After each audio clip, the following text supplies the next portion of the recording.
Ben here? I am, just materialized. Tell me when we're ready.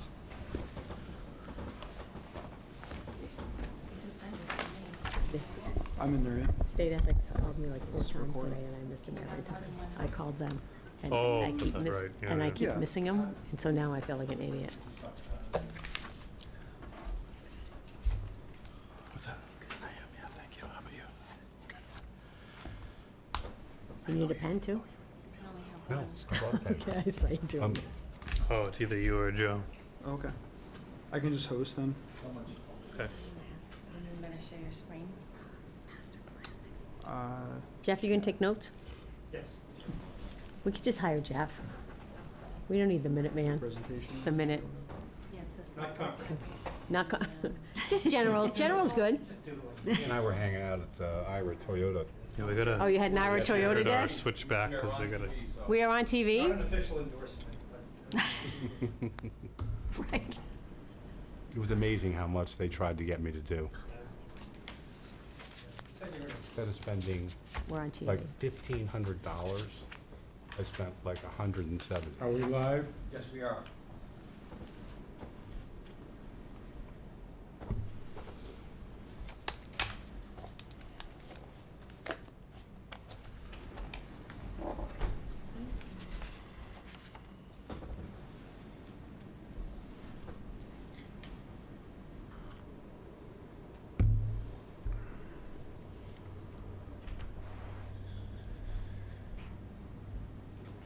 If anyone's watching, they're like, what's wrong with her? Why is she doing nothing?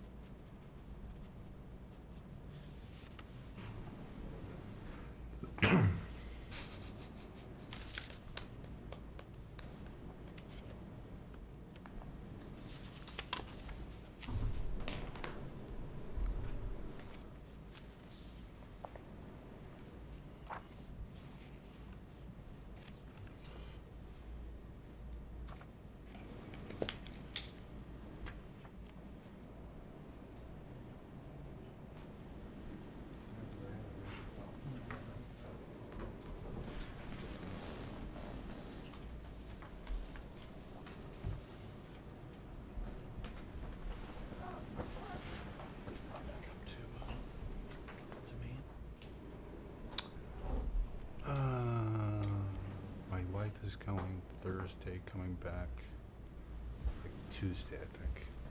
So it's just me. Here, you here. Yeah. I got too much stuff going on next week. Yeah.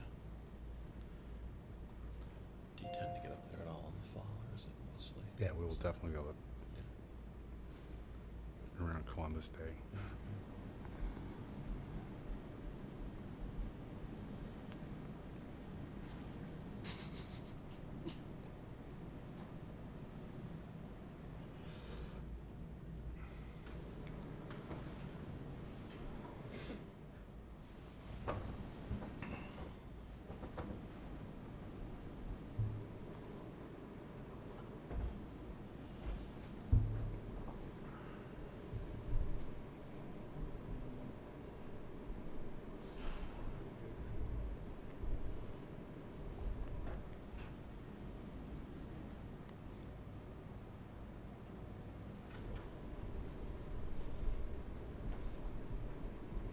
Wait a minute.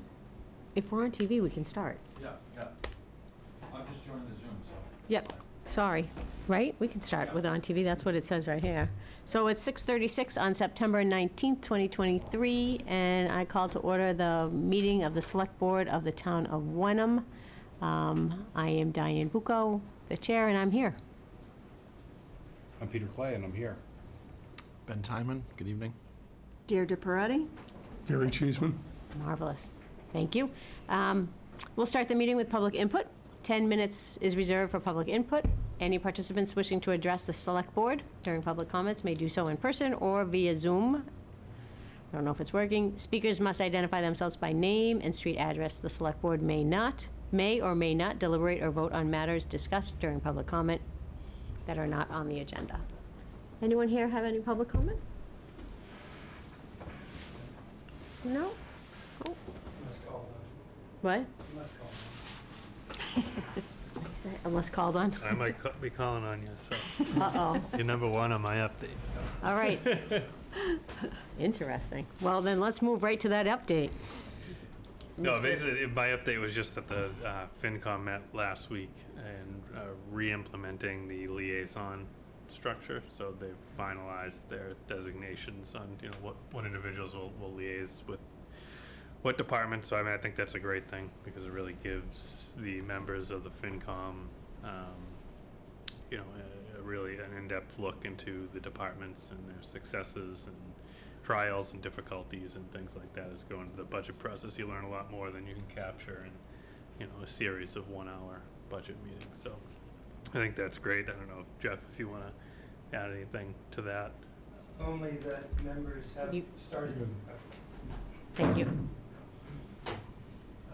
To add to what Steve said, only that members have started the process of reaching out to those department heads to introduce themselves and set up the first of the meetings that they'll have with those department and committee heads. Thank you. While you're here, Jeff, Chair of the FinCom, did you at the meeting review the investment policies? They did that the previous time. Yep. So we're working on, Yeah, that was at our prior meeting. That was at a and prior yeah, meeting? So we they provided met, our comments. Went very thorough review, had a lot of good feedback. So we're working with Belinda and Bartholomew to articulate responses to their concerns before it comes back in front of the select board, at which point you can decide whether you want to try to make any changes or anything Okay. like that. Great. Since you mentioned that, do you have an update? I think it's been a couple of weeks since we provided feedback as to where they are. I have no feedback, no. Okay, thank you. Just as a general matter, would you characterize the comments that the FinCom had about the investment policy as sort of a mix of substantive and, more stylistic, or how would you just in general characterize I think that comments? describes it well. Yes, I think some were stylistic, some were typographical, maybe, and others made them a little more substantive. Mhm. And questions as well Right. that we had. That having not been at the table, we don't know quite what some of the thought process was, and maybe we found a few areas a little confusing to us as an outside reader. So we just made comments as well as some suggestions. That's great. Yeah. And I appreciate, kind of the fresh sets of eyes on it, and you guys taking the time to drill down. We appreciate being included in the process. So, thank you. Great. Thank you. Well, Mr. TA, any other announcements? Yeah, a few more. So October 4th, the CPC will be having their public hearing. It's of note that they'll be adopting or likely adopting a new process this year where there will be a pre-application that will need to be submitted and approved prior to the official application or the full application process. The CPC also has 2 applications or 2 interested individuals in the one at-large seat on the CPC. So it is a select board appointment, so the select board will have to make the decision as to which candidate will be appointed to the seat. And so what we're going to do is set an application deadline of 10/1, push it out on social media. Just, it's kind of been open and talked about for a long time now, but we've never really set a deadline. And now that there's actually 2 individuals that, expressed interest with it within a day or 2 of each other, we'll set a deadline, push it out. So if there's any other individuals in the community that has an interest in that seat, make that known. And it'll be up for a discussion by the select board on that 10/10 meeting. Yeah, Rich Souza, our DPW director, was able to fill driver operator position, which has been vacant for some time. It's a very difficult position to fill in this employment market. So this individual's name is Phil Sassone. He started on Monday, so we're happy to have him on board. Sean's Davis sign has been ordered. We should have it here at the DPW facility probably within a week or so. and we're aiming to have a small ceremony, hanging ceremony, towards the end of October. So more details to come on that as that comes together. Route 1A, you're gonna start seeing construction trucks out there working. They're not starting construction. What they're doing is they're gonna be coring holes to do the analysis on the substrate so they can finalize the bid docs and plans for the construction. So just want to get that out there because I think, some people may think that they're starting to tear it up and they didn't know anything about it, but it won't be impactful at all. They're gonna have trucks out there. They're gonna be coring a few holes along the route, the sidewalks where the street lights are going to make sure, how deep they have to drill and how big the footers need to be and things like that. The Iron Rail, again, October 2nd, we're having that big meeting on October 2nd at the Bucher School. The postcards did go out. We've got feedback from folks that some folks were receiving them as early as last week, so that's good.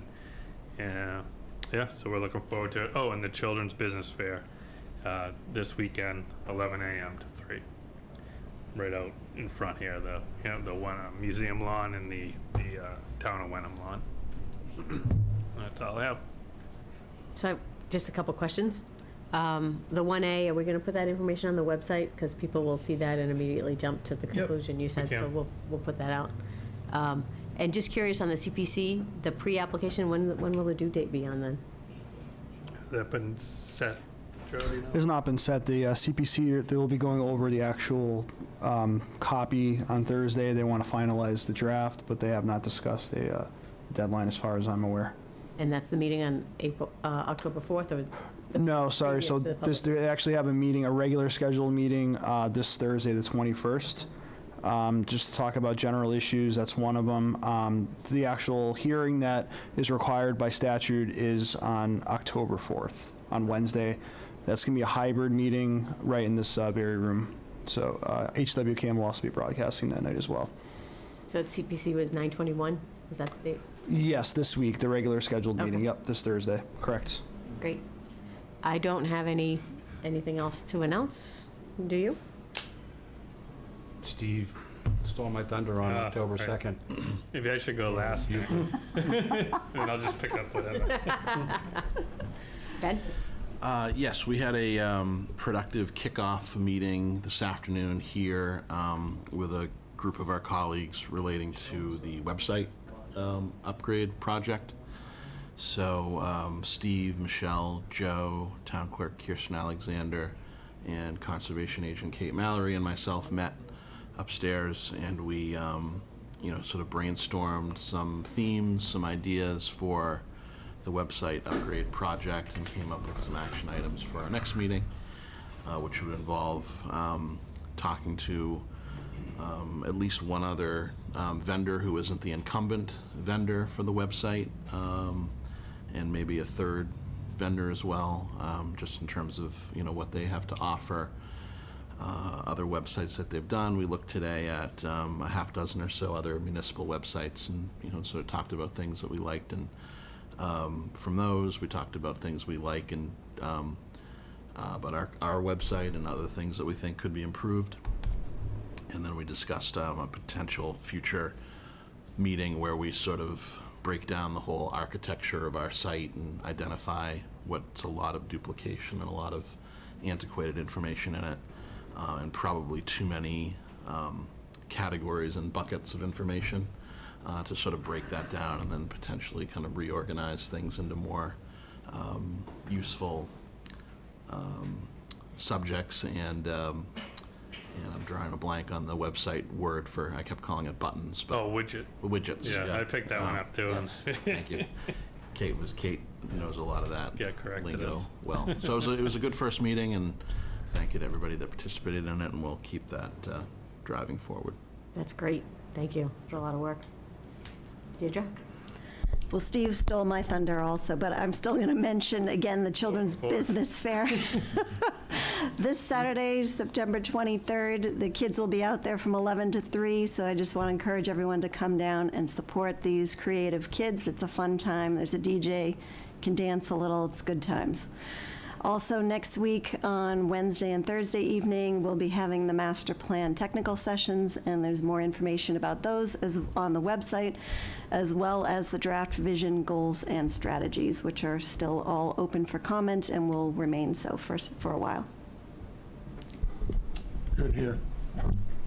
You had nothing? All right. Good information. Oh, I gotta sign in every time. There we go. We have no correspondence. We're ready to move on to new business A, Wenham Fire Department provisional call firefighter appointment. I think Fire Chief, Mr. Steve is here. Good evening. Good evening. This gentleman just recently took an application out, and unfortunately, he missed the application period for the fire academy just by a week and a half. So we're going to try and get him in the academy in March.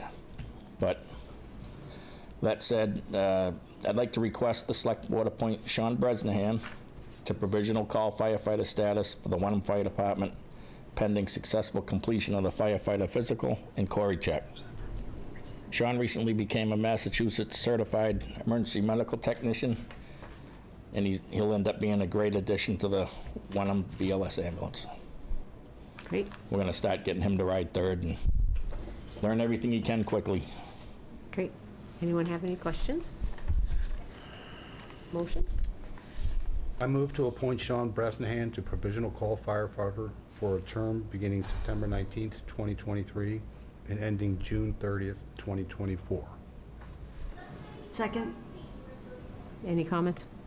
We can vote. Gary, yes. Deirdre, yes? Ben, yes. Pete, yes. Diane, yes. Unanimous vote. Thank you very Thank you much. so much. You're bringing in all these new guys. That's new firefighters. Oh, yes. Thank you very much. Thank you. Thanks, Chief. A finance director appointment. Do you want to take this? Yeah, sure. So the select board has met a couple times on contract terms, and actually met Jeff at our last meeting. So this is his request for an appointment, and as you know, his current contract requires a 90-day notice from his current employer. However, we worked on kind of a hybrid integration into Wenham, where essentially at about the 6-week mark, the middle of October, he'll start 2 weeks here. 2 days here, 3 days in Essex, and then starting in November, it will be likely full-time here in Essex. So works out good. I'm really excited to have him. Great. Motion? He's a Bentley guy. Just want you Yep. to know. I move to appoint Jeffrey Solar to Finance Director / Town Accountant for a term beginning October 16th, 2023, and ending October 15th, 2026. Second. It's been seconded. Any discussion? Nope, we're all good with that. Let's vote. Gary, yes. Deirdre, yes? Ben, yes. Peter, yes. Diane, yes. It's a unanimous vote for Mr. Soulard. Recording in progress. Thank you. Do we have Martha Brennan from the Human Rights Committee? No, not currently. All right, so we'll skip down and come back. So we'll wait on the vote for the Indigenous Peoples' Day. And we'll move to E. I think Rich is here to talk about road paving and ADA compliant road crossings. Can you hear us, Rich? I am. Can you guys hear me? We can. Yes. All right, great. I'm sure.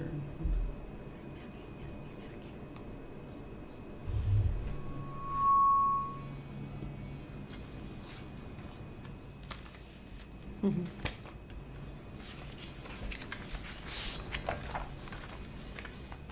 no. Your internet is unstable.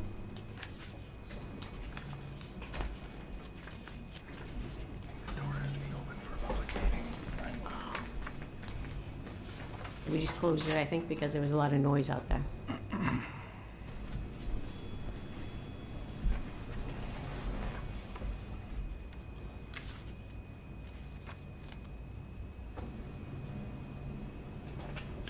All right, Rich, you're up. Yep, and I just see a folder. Should I be clicking on something that's in this folder? I don't think I can. That's me. Yeah, so go stop share.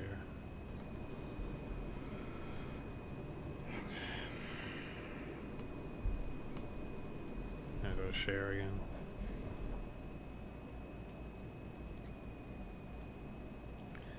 Now click on the packet.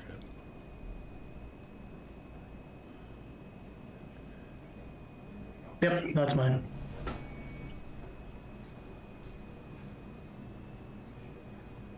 Okay, also, Okay, oh, sorry. you're good. You have it?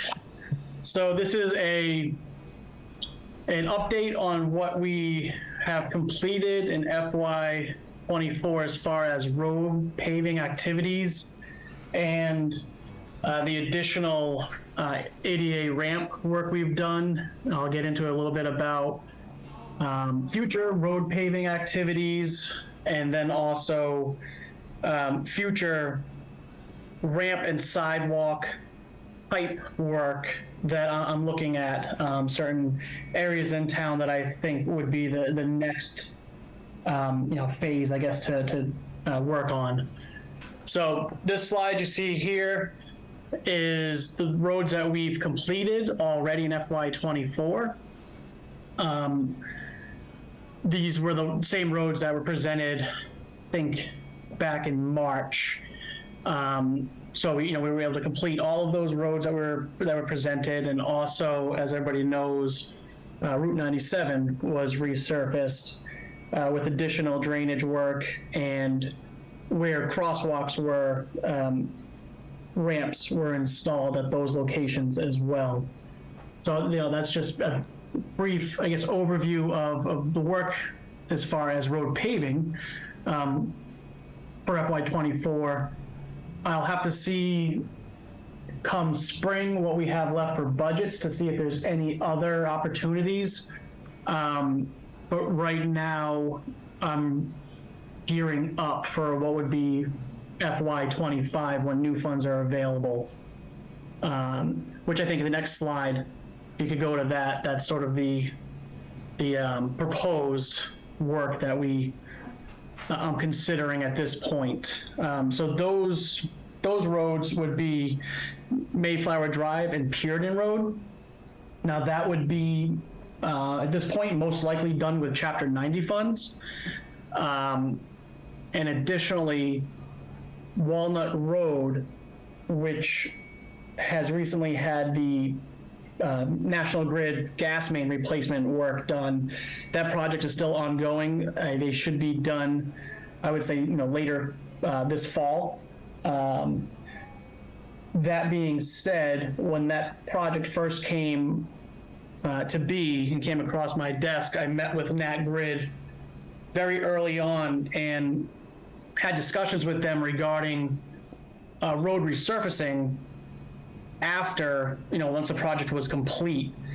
And through some just, meetings and negotiations, they have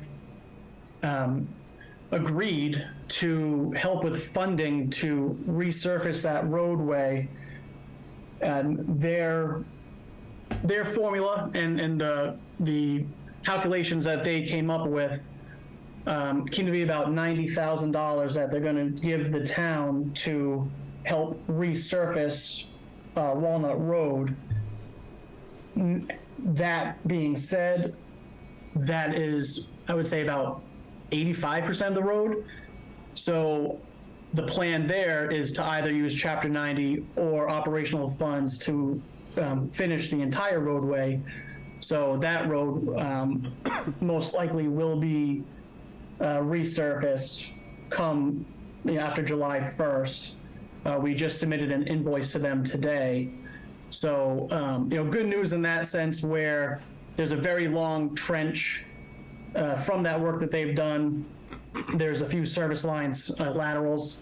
So that road will be completely resurfaced for very little town funds, if any. If we end up using Chapter 90, then that'd be considered grant. But I'm estimating we would need about additional $35,000 to do the entire road, on top of that 90,000 that they're gonna give us. So very happy with that, in the sense where if you don't meet with them early enough and get working with them and again come upon that agreement, they're not just going to give us the money. So you have to work hard to push them to agree to do that kind of work, or give us that additional funding.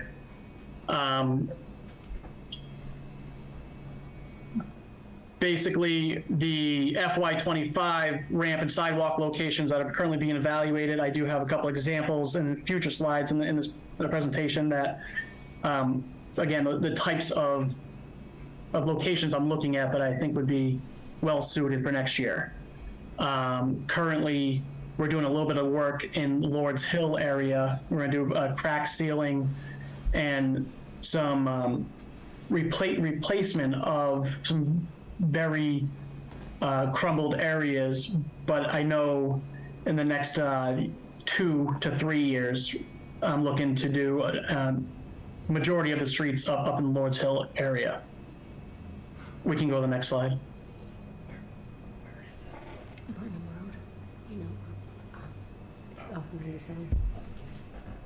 And yeah, feel free, any questions, hop right in. If there's any questions regarding any of the slides. This slide is a depiction of the ramps. The red dots are ramps that we've done in and around Bucher and the library. So this isn't just FY24 work, it's some 23 and 24.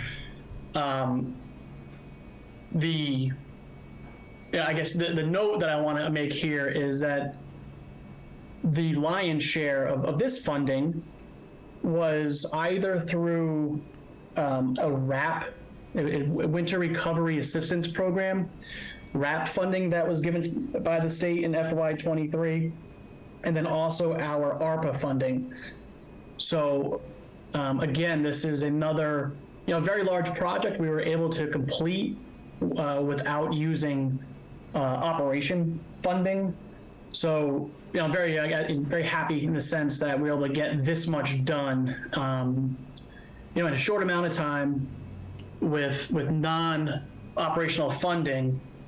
And this project has really propelled the overall program by years. I wouldn't be able to fund this many ramps within a few years of operational funding. It would take a long time to do that much work. So between the Route 97 project being performed by the DOT and this program through the RAP and ARPA funds has really accelerated the overall road network and the sidewalk and ramp program really by years. And I definitely want to stress that it would take a very long time for this work to be completed with just annual funding. Any questions on this layout? No, I think we're all getting it. All right, great. Okay, next slide.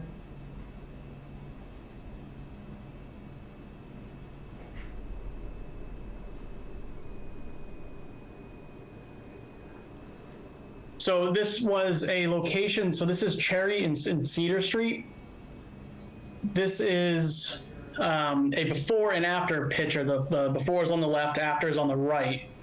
And then what I wanted to show is these are the types of crosswalks that I'm looking at in the early years of the program, where if you can see on the left, that there is no ADA ramp. It's a crosswalk that starts, in somebody's driveway, if you're going from the right to the left, and then just to a grassy half asphalt area where I was able to straighten out the ramp where it's a straight shot from ramp to ramp, not landing the pedestrian in the driveway of this residence, and adding the 2 ramps, and we did add sidewalk heading from Cherry around the bend onto Cedar. So, these are types of locations that I've identified that, we could do, minimal work, and, the result being, a much safer, more appropriate, crosswalk for foot traffic. So, again, this is the type of ramps that I want to work on, in I sort of have a 0 to 5 year plan where it's these easier attainable locations that, we can have, big results and, really get our money's worth in these types of spots. We can slide to the next one.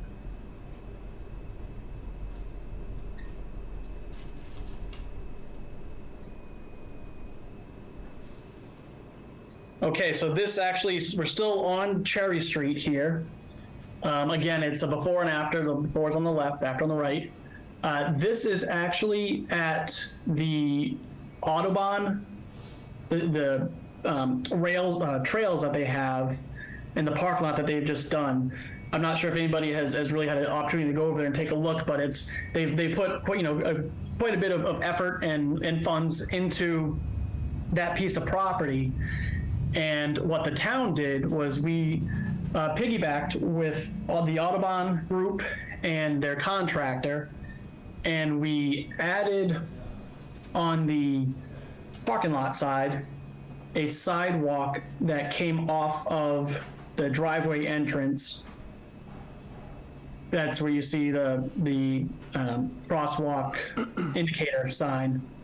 And we made a straight shot across to the existing landing and added a ramp at that location. Before, again, it was one of these very angled ramps that would just drop you into a grassy area. Now this is a much more appropriate, walkway. And we also, it's hard to tell here, but the previous incline to the sidewalk that was there on the left-hand side of the picture was a dramatic incline, and you could see it needed some repair anyway. So I was able to take the curse off of that incline, make that more the appropriate slope percentage, and then also added sidewalk from the ramp. You can't see it here, but all the way across the driveway entrance that was there, and picked it up on the other side of that driveway. So once again, it's straightening out these lines of sights, not having pedestrians take these, oddly angled crosswalks, and then again landing them on a grassy area. Now there's actually a sidewalk that brings you right up to the Audubon driveway entrance. So I think, if you have a chance, definitely take a look at that. This one's a pretty dramatic change, but again, not a lot of work that we were able to do, as far as construction wise, but huge impact. So very, very happy in the sense that we're able to, start kind of, picking off these types of scenarios that they do occur around town. Any questions on this? Hey, Rich, this is Peter Clay. I just want to say that what you did at Cherry and Audubon is really dramatic, and it was not a good situation before. And yeah, the Audubon folks have put a really nice parking lot back there now. So I think it's going to get a lot more traffic. Yeah, I do. I hope so. First of all, yeah, thank you very much. And I will say, it worked out. Margaret Hoffman was a huge help in this, because she sort of brought this project to me, saying that the Audubon was doing this project on their property. And when I went out there to meet with them, we identified, this issue, and again, it didn't take a lot of of effort or project cost to make that change. So, always looking for those opportunities where we can make situations better and safer for residents. Really good on town staff for that communication. That's great. Thank you. Yeah, thank you. We can go to the next one.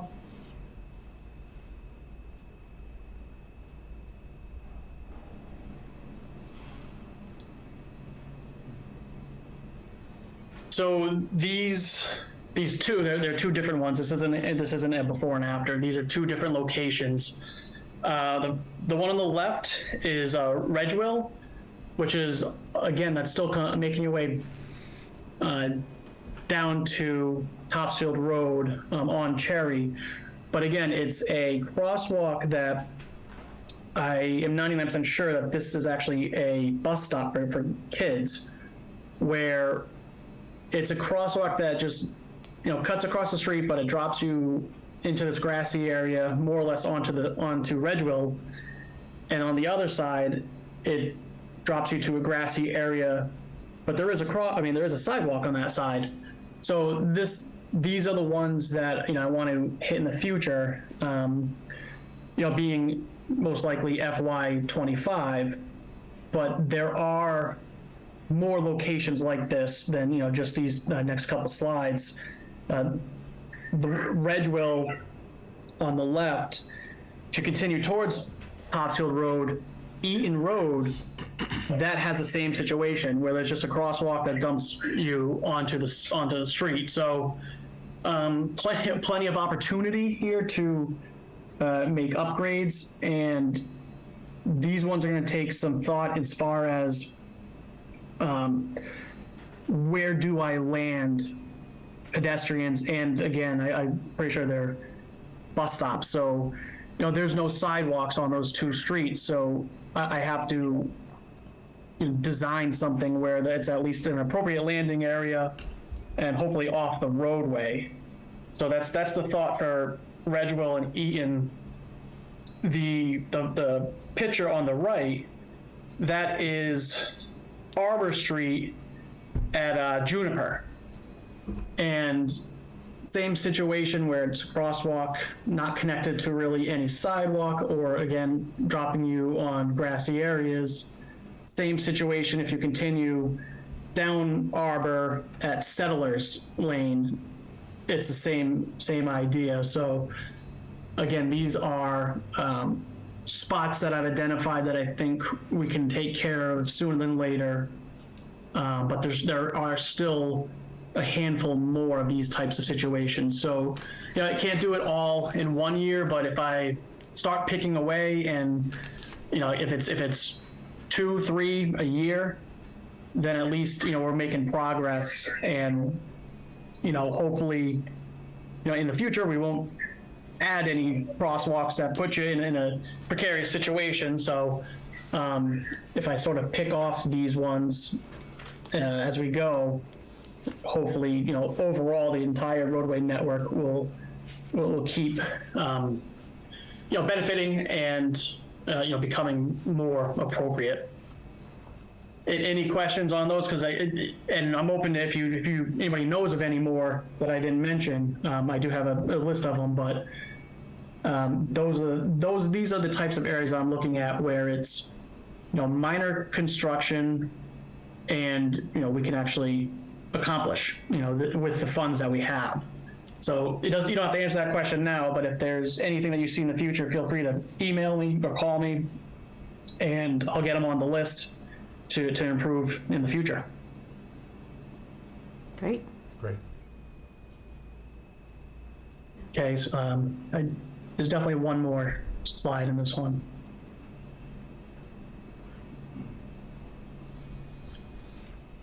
Yeah, okay, so this one is Grapevine to Larch, and to the right of this picture, it's a bit stretched out, but to the right of this picture, right next to the telephone pole, there's sidewalk that is all the way down Grapevine Road, but then you hit this grass area that cuts across to a crosswalk going across Larch. So the thought here is, obviously put in an asphalt walkway on that grassy area that cuts between the stone walls and add 2 appropriate ADA ramp landings on each side of Larch. I included this one because this is one that, again, we can fix, relatively low construction, engineering, design, but if once you continue down Larch and you take a right onto Walnut Road, there's many stretches, or long stretches of dirt paths that connect to asphalt, to another dirt path, back to asphalt. So that one is a much bigger project in the future, but it's on my radar because you can basically walk from Gordon College down into downtown, if Walnut Road becomes, if the sidewalk becomes a true sidewalk and it's not those, dirt trails. So this picture's included here because this is one we can get done pretty soon and with relatively ease, but there is, larger projects like the Walnut Road, Dodges Row also has a couple spots. So I've sort of, in my mind, have made a 0 to 5 year plan where it's these attainable ones that we can, quickly fix. And then there's going to be some design components in the other ones that are going to require, again, more of an engineering look. So hopefully we'll get to those, in the future as well. But again, it's just every year, if we pick away at these types of situations, it's going to improve, and the connectivity from one end of town to the next is going to become compliant. There's with ADA regs and just the overall safety of pedestrians walking. So that's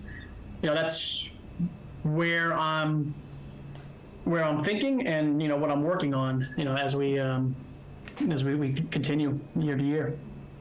Great. And I do, Joe, I think that is the last one on this one. If you maybe scroll down, I don't think I put, yeah, that's not mine. Okay. Rich, thank you very much for all that information. I think you're doing a great job. It's a lot.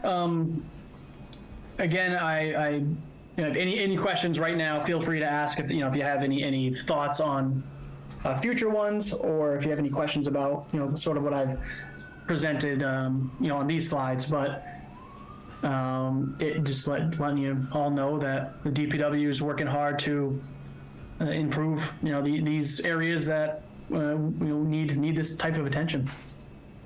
Well, I know we appreciate it for sure. We really do. Anyone have any other comments, questions? Just great work, Rich, and now I understand what to keep an eye on. I'll be looking around my neighborhood. For weird crosswalks like that, Yeah, diagonal absolutely. crosswalks, yeah. Thank you. Yeah, please do. Thanks, Rich. Thank you. Thank you. Joe, do we have Martha on before we go? We do. We do. Let's bring Martha back. And then I see might jump around a little bit. Hi, Martha, are you there? Hello. Hi, Martha. Hey, sorry I was late. I wasn't able to connect from my phone, so I had to get all the way home before I could. That's okay. I think it's up. She's farther. Welcome from the Human Rights Committee. What can you tell us these days? Well, I just want to give you a quick update about an upcoming thing that's actually related to Indigenous Peoples Day. We, at our October 2nd meeting, and I'll send you guys a formal invitation if you want to attend, we're having a joint meeting with the Hamilton Human Rights Committee, and we're going to be joined by Dave Detmold, who is spearheading a campaign to change the state flag to remove some racist imagery on there. And this has been a process where at the state level, they've already started a commission to look at changing the imagery on the flag. And then, so individual towns across the Commonwealth have been voting on this. And I think off the top of my head, I think he said about a third of the 351 towns in Massachusetts have already voted on it. So he's going to come talk to us about what the campaign is and if we want to get involved as a town. So that's coming up on October 2nd. I think it's an interesting thing. The imagery of the Native American on the flag has gone through some tortured history. So it is kind of interesting. I'll send you a flyer about it ahead of that meeting. So if you guys want to attend that. Thank you for that. I'll just let you know that also on October 2nd, there's an Iron Rail Big meeting. Public awareness meeting too, so it'll be a tough day for us, but happy to get all the information for sure. Okay, well, I'll send along the information. It's really a meeting for our two committees for him to kind of explain what the process would be to kind of get it to town meeting, you know, if that's what we chose to do, and how it's been done in other towns. So I do have quite a bit of information on it, and I could put together to send to you guys if you're interested. Definitely. Okay, and then continuing a tradition that was started by town staff back in 2021, we have put together a proclamation for Indigenous Peoples Day. And the thing that we did this year that's a little different is there's a local historian who many of you may know, Robert Cochran, who has actually written a small book about Indigenous people in Wenham. And so I included a lot of the facts that he had uncovered in the proclamation to kind of try to make it a little bit more locally focused. And what we're hoping to do is some social media posts that might link to that book so you can read more about it. It's actually really interesting. And I personally love the imagery of the town of Wenham being the halfway point on the road from Salem to Ipswich. And so it was like a trading route before the colonists ever got here. So, and that's all documented in his book, and he has the original deed that the heirs of Masconomet signed over that created the town of Wenham. So I think it's a perfect dovetail with Indigenous Peoples Day. Wonderful. So this is the draft that you would like us to vote on? Yes. So on October 9th, 2023, we honor and celebrate Indigenous peoples across our Commonwealth and specifically in Wenham. We honor and celebrate their contributions past, present, and future. Whereas the Pawtucket people migrated into Essex County between 750 and 1,000 years ago, and whereas the first English families to settle in Wenham chose a site near land that the Pawtucket had already cleared for planting corn, along a trail that connected their villages of Agawam, which is Ipswich, and Namkeg, I say that right? Yes. Which is Salem. Close enough. And whereas Indigenous people lived and worked in Wenham as late as the 1680s, and whereas the heirs of the Quannopoconat, Pretty good. okay, also called Masconomet, deeded the land occupied by the town of Wenham to the town in 1700. And whereas Wenham soldiers went to war against various Indigenous peoples at different points during the 17th and 18th centuries, now therefore the Select Board of Wenham, Massachusetts, in conjunction with others throughout the United States of America, do hereby and acknowledge October 9th, 2023 as Indigenous Peoples Day, and this day will be a time to reflect upon the struggles of Indigenous peoples in our country and to celebrate their cultures and values. I think it's very well written. It's really well written. Thank you.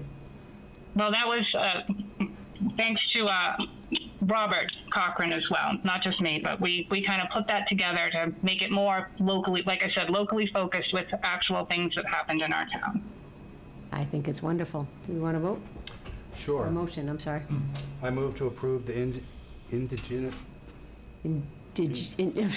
Indigenous, thank you. Peoples' Day Proclamation as presented, effective September 19th, 2023. Second. Seconded and moved and seconded. Any comments? We can vote. Gary, yes. Deirdre, yes? Ben, yes. Peter, yes. Diane, yes. It's unanimous vote to vote in this proclamation. Thanks very much. Thank you. Thank you. We'll look forward to hearing about the flag process. Yes, I'll send that stuff out this week.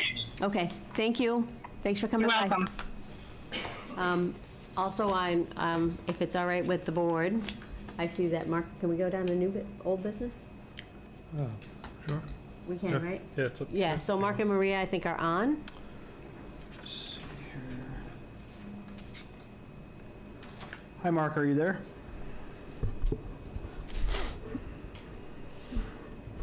Mark? Oh, maybe they're not, because it's awfully early. Okay. All right, we'll wait. Okay, I'm all set. Oh, there he is. Hi, Mark. Hi, how are you? Good, how are you? Doing great, thanks. Hello, Maria's there, too? I'm here too. Hi. We are here to discuss your liquor license Let's do it. for 152 Main Street. Yes. Can we confirm that we have all the proper materials? We have it Everything's all. in? Yes. Everything's in? Can you hear it? You can hear, okay. Do we vote? I think maybe we should take the motion, and then we can discuss. I move to approve, Should be the last one on there, right? I move to approve the one-day liquor license. Nope. L, Al. for Wenham provisions. I move to approve the wine and malt liquor license application for Wenham Provisions, Inc., DBA Vin Fromage, as presented, and to submit to the ABCC for review and final approval. Second. It's been moved and seconded. Does anyone have any comments, questions, or concerns with the liquor license? I just had a question. Really, I think it's just maybe a clerical issue in the lease about the lease term. So on page 2 of the lease, it describes a 5-year lease term beginning October 1st of this year and running until September 30th, 2028. But on the fourth page under paragraphs 8 and 9 term, it has different dates, which I'm assuming maybe are the incorrect dates, and that the correct term is the 5-year term starting October 1st. But I just wanted to clarify that.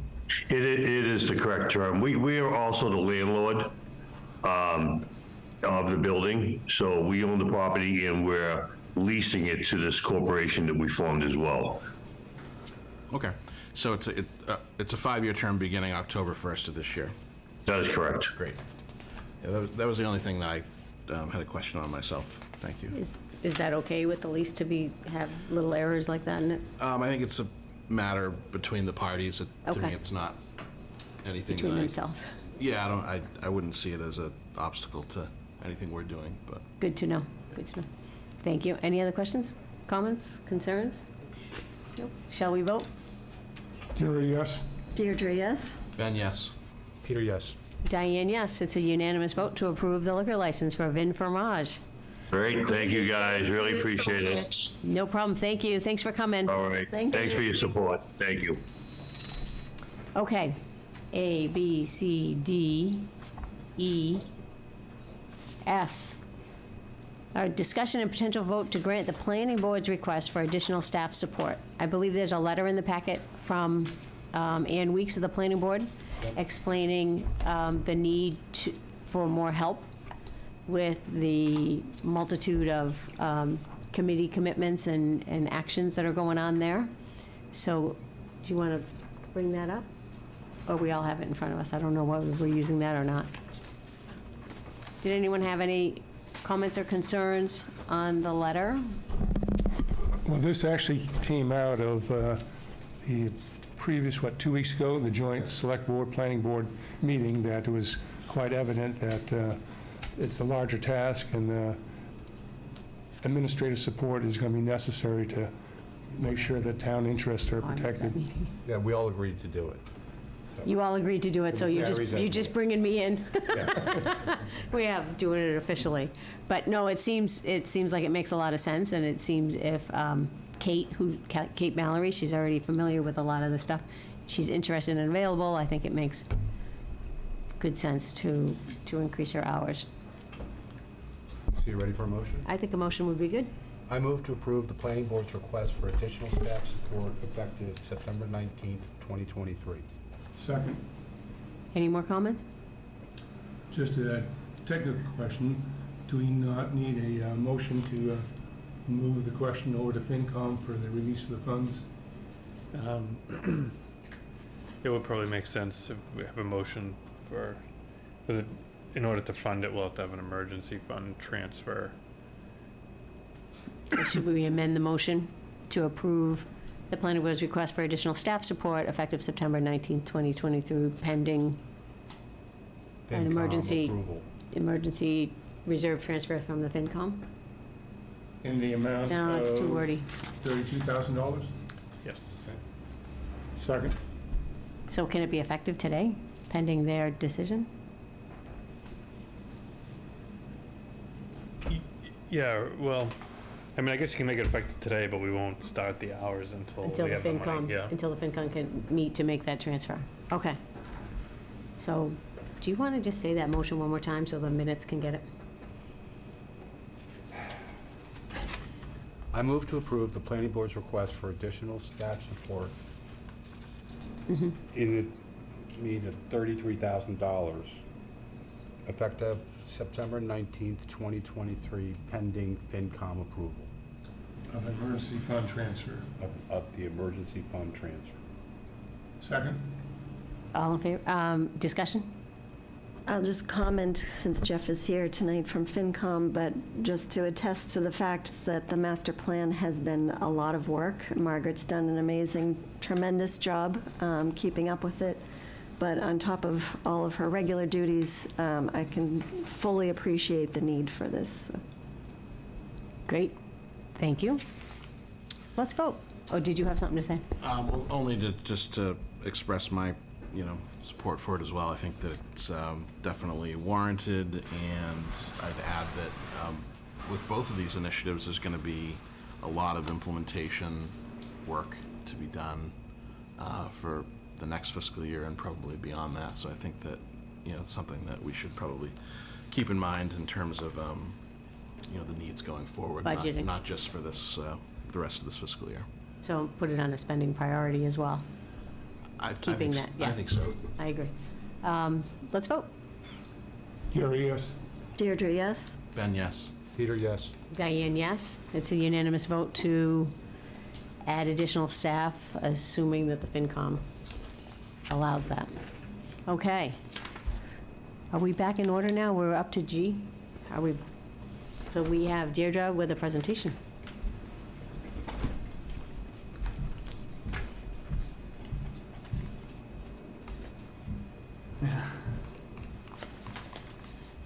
Okay, thank you. I'm excited to be here tonight to be able to present this. So this is about creating a hub and a focal point for the town of Wenham around green initiatives. So it's a proposal to go ahead and establish a new town committee, which I've entitled the Wenham Climate Action and Sustainability Committee. Next slide, please. Next slide, Michelle. Oh, Joe. There we go. So why do we need this committee? Well, the number one reason, of course, is that at this point in time, the scientific evidence is both overwhelming and incontrovertible. We're really past the point of doubt that this is happening. Climate change is real. It's here. It's actually happening faster than the climatologists and the scientists predicted. And climate action is urgently needed now at every level. Local, state, national, international. Of course, what we can do is at the local level. This is a book that just was published this summer. The Heat Will Kill You First, Life and Death on a Scorched Planet, just in case it wasn't clear enough what's happening. This really sort of drives the point home. There is also quite a bit of funding available at the state and federal level in order to jumpstart programs, and these are just a few of the agencies at the state and federal level that our energy manager, Vicki Masson, is tracking the grant funding coming out of these: the U.S. Department of Energy, Mass Department of Energy, U.S. Treasury, and the Massachusetts Electric Vehicle Program. So it's important right now to begin building community-level resilience. It takes time, and we really need to start the planning now. Further, in 2022, the prior three-person select board, who are in the room tonight, committed to achieving net zero by 2040, and we need to begin implementing our strategies now if we're going to achieve this goal. And next slide, please. So just for everyone's reminder and the public's benefit, this is just briefly from that climate change resolution, which was approved May 18th, 2022. And it said, now therefore be it resolved by the Wenham Select Board in the County of Essex, Commonwealth of Massachusetts, that the municipal government of Wenham commits to achieving a net zero carbon energy goal no later than 2040, with the following interim measurable goals: a 20% reduction in fossil fuels by 2025 as compared to our 2009 baseline, a 50% reduction by 2030, and a 75% reduction by 2035, including for municipal and school facility operations, as well as the municipal fleet of vehicles. Okay, the rest of it can be read online. And just to be clear, this is not something that we're sort of blazing a trail on. A lot of communities already have these committees up and running. So as I was thinking this through, I took a look at quite a few of them to help form my thinking on this. And just a few examples. The names differ slightly, but the goals and objectives are pretty similar across the board. Weston has a sustainability committee. Longmeadow is energy and sustainability. Hamilton is environmental impact. Westwood, environmental action. Mashpee, environmental oversight. And Manchester by the Sea, sustainability. So variations on a theme. I settled on climate action because I do believe that that's really the most important piece, as well as building sustainability in the face of what is happening, as we've seen this past summer with escalating temperatures and very dramatic weather events. Next slide, please. So briefly, the full charge that I've drafted for everyone's consideration is in the packet, but this is just briefly to explain how I would view the charge. So the topics that the committee could tackle would include energy conservation, renewable energy sources, solid waste disposal, green building and infrastructure, water policy, public health and safety, and natural resource protection. As far as what the committee would do, the vision is to establish goals, metrics, priorities, and also determine our baseline data for the town. To aid in seeking funding, as I mentioned, that is available at the state and federal level, to begin developing and suggesting programs for the town to adopt, to collaborate with all of our departments, boards, and committees, and really form the hub for green initiatives in the town, to engage in community education, to engage in local and regional collaboration with other towns, as well as regional initiatives like the Water Resilience Task Force, to make sure that we're aligned with Massachusetts state goals and programs, and then, of course, to report on progress to the town through the select board and other channels. Next slide. So the structure that I'm proposing is a 7-member committee consisting of 5 at-large members, also 1 Conservation Commission member to create connections with that committee, and 1 select board liaison. We would hope to engage town staff, in particular our energy manager, Vicki Masson, our conservation and open space coordinator, Kate Mallory, and our director of Department of Public Works, Rich Souza, and other staff members as appropriate to the topic. Certainly, I could see the Council on Aging, engaging Board of Health, and so forth. So as different topics arise, we would hope to have that connection to the specific staff. Next slide. And I want to say a particular thank you to the Hamilton Wenham Climate Action Team for all they have done to advance this work in both towns. I was fortunate to join this team about a year ago, I think it's been, and I've been consistently impressed with the level of commitment, the incredible expertise, and the tremendous effectiveness with which they have advanced this work in towns. And I want to say special thank you to the Wenham residents who are actually here this evening, which I appreciate. Bob Knowles and Sue Petrolia, who really have been driving this agenda and have done a tremendous service to the town. So this is an attempt to now make this official and embed it in town government. So the idea that Steve and I talked about was to present this tonight for everyone to think about and allow for some time for thought, feedback, as well as feedback from the public if people would like to comment, and then bring it back at a future meeting for an actual vote.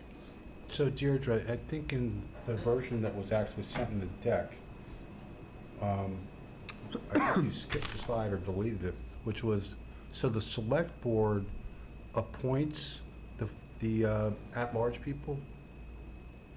Oh, maybe it was in the charge you're thinking of, the full charge? Yes, Yeah, it would full be, grade. Right there. yeah.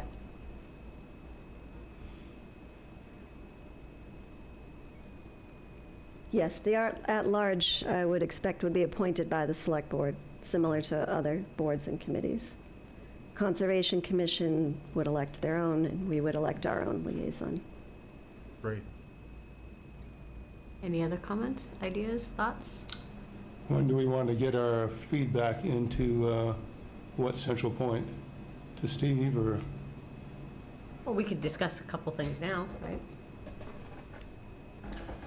I had a couple of questions, and first, thank you, Deirdre, for spearheading this, and to Bob and Sue and others who helped put this together. I think it's really important, and something that we ought to do. I wondered whether the approval of a new town committee is something that's within the select board's unilateral authority, or would there be a town meeting authorization? I just don't know the answer to that. And my understanding is you can set up and charge committees. We can create committees. Or we can do it through town meeting. You could do both, but Right, yeah. right. So I was just curious about that. I wouldn't want to erect any, unnecessary obstacles to creating it.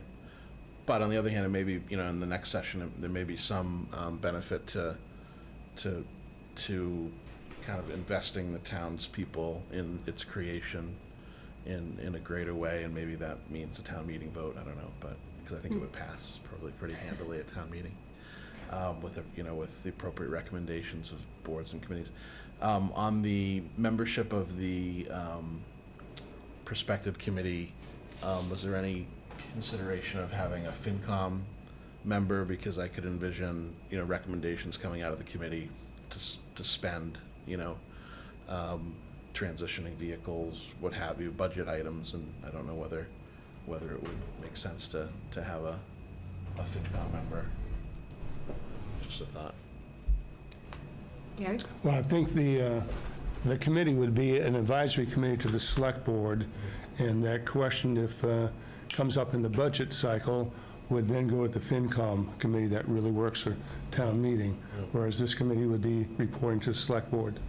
And just one comment I had is, given our task of trying to fill slots, that I'm thinking maybe 5's good enough, and that perhaps, I would not have a direct select board member on this committee, as, I think the select board ought to have the final vote on things, but we don't necessarily need to have individuals on the committee out on these various committees taking votes there, getting the second vote, or, having a double influence there. So as I've been working on the committee charges and so forth, so as a general rule, I like to, except for a couple of exceptions, bring those back in. But Concom certainly needs to be invested in this. The only thing I would say is we need to make sure we have the charges correct. So, the water policy, that's Water Commission, Natural Resources Conservation Commission. So we may need a more detailed charge document to specify or delineate the lines of responsibility between this committee and other established ones already. Anything else? So I love the idea. I think it's very important. You can see everybody's doing it. We should certainly do it. My concern is with the new committee is who's going to be the staff helper, assistant, taking the minutes, setting up the agendas, doing the meetings. So I think, gathering from the input we got, that we feel this is very important, and I think that we need to add this to the budget going forward, ideally. Put it on the warrant, get it in the budget, hire somebody, then bring in a committee to work with, a person that could be that climate action person. That's my thought. So I guess, I mean, obviously, my preference is not to wait. Right. Given the urgency of this issue, it is also a core theme of the master plan, sustainability that is solidly in the master plan, so there will be strategies that come out of it. And yes, we absolutely do need to figure out how we're going to have staff support, and Steve and I have had some initial conversations about that. I think maybe there's potential with the expansion of hours for the planning and land use. Maybe it can be fit in there.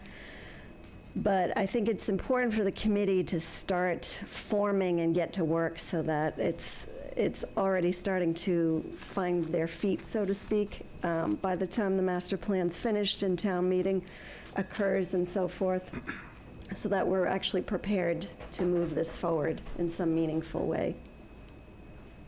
Yeah, I still think it has to, I don't know, I think it needs staff help even just to get started. And I don't want to, we just approve more hours to handle the work that's already here. To add more, I just, I don't want to lose anybody that's really good. Certainly not. Vicky Masson has very limited hours applied to the 2 towns right now. Is she otherwise available to expand her hours in this effort? Or is she regionally tasked as well? My understanding is she's about at her max, not necessarily restricted by the agreement or the regional arrangement, but just by her capacity to run her business. Right. I believe she's a civil engineer as well. But we certainly can. If a committee is created first, though, and there's, members of the committee itself who are, ready, willing, and able to stand it up and put some of the basic building blocks in place, wouldn't that position us better for grants? I would think that, like, grant agencies might look to see, has the town at least taken the step of creating a committee? So that might be a consideration. Who's going to be writing the grants? Well, Vicki is already working on grants. Like I said, she has a whole list that she's tracking. She's remarkably effective as a one person in submitting grants already. So I think the committee would hopefully help to support her in that endeavor, and not just the other way around. So, it's the chicken or the egg, is what we're really talking about. I think we all agree it needs to be done. I think we all understand that we do need to add this to the budget. It's a spending priority. We need somebody there to be that person. I don't think it's that long of a wait. Budget season is now. Town meeting is April 1st. July 1st comes around like that. But, we can make a few tweaks and bring it back next time? What does next time look like? Next meeting? Yeah, if that's what you want. Or do we need more time to talk about it, think about it? Ask people for their thoughts? I think, Deirdre, you were suggesting, I think that it be brought back, in a meeting or two after there's been an opportunity to reflect on it, and discuss it, and to me, that makes sense. I'd be ready, I think, a couple meetings from now to potentially take action on it. I realize. Second meeting in October. So, we'll bring it back. We can all discuss. We can ask residents to reach out. We can, if we have other points to bring, we can siphon them through Steve. But it's nice right now that we've gotten yes, this is really important, yes, we want to do it, and yes, I think that we all agree that this is something we want to add to the budget. So. A question for Steve. Who is currently supporting the Hamilton, they're the Sustainability Committee? And does that individual have additional hours? I don't know that answer. Just a, Would you know, Mr. Knowles? Well, that Can- was, can- it's Bob Knowles, 201 Main Street. I know. I don't Only because we don't want to have repeat. a whole ton to say, like, Dia did such a nice job, but that was going to be, Susan, my question, which is, okay, what is the Hamilton Environmental Impact Committee currently doing? I was on their meeting last Thursday night, and I didn't see any admin support with them. They're probably in the background, or not, I don't know. It's a great question, and one that would help to know. I mean, I can't, you know, Sue, and I think I speak for you too, we can't obviously express the urgency behind this. I think waiting to town meeting, even April 1, I don't want it to sound too alarmist, but every month really counts, because the first goal is 2 years away. So we better get to work pretty soon. That's it.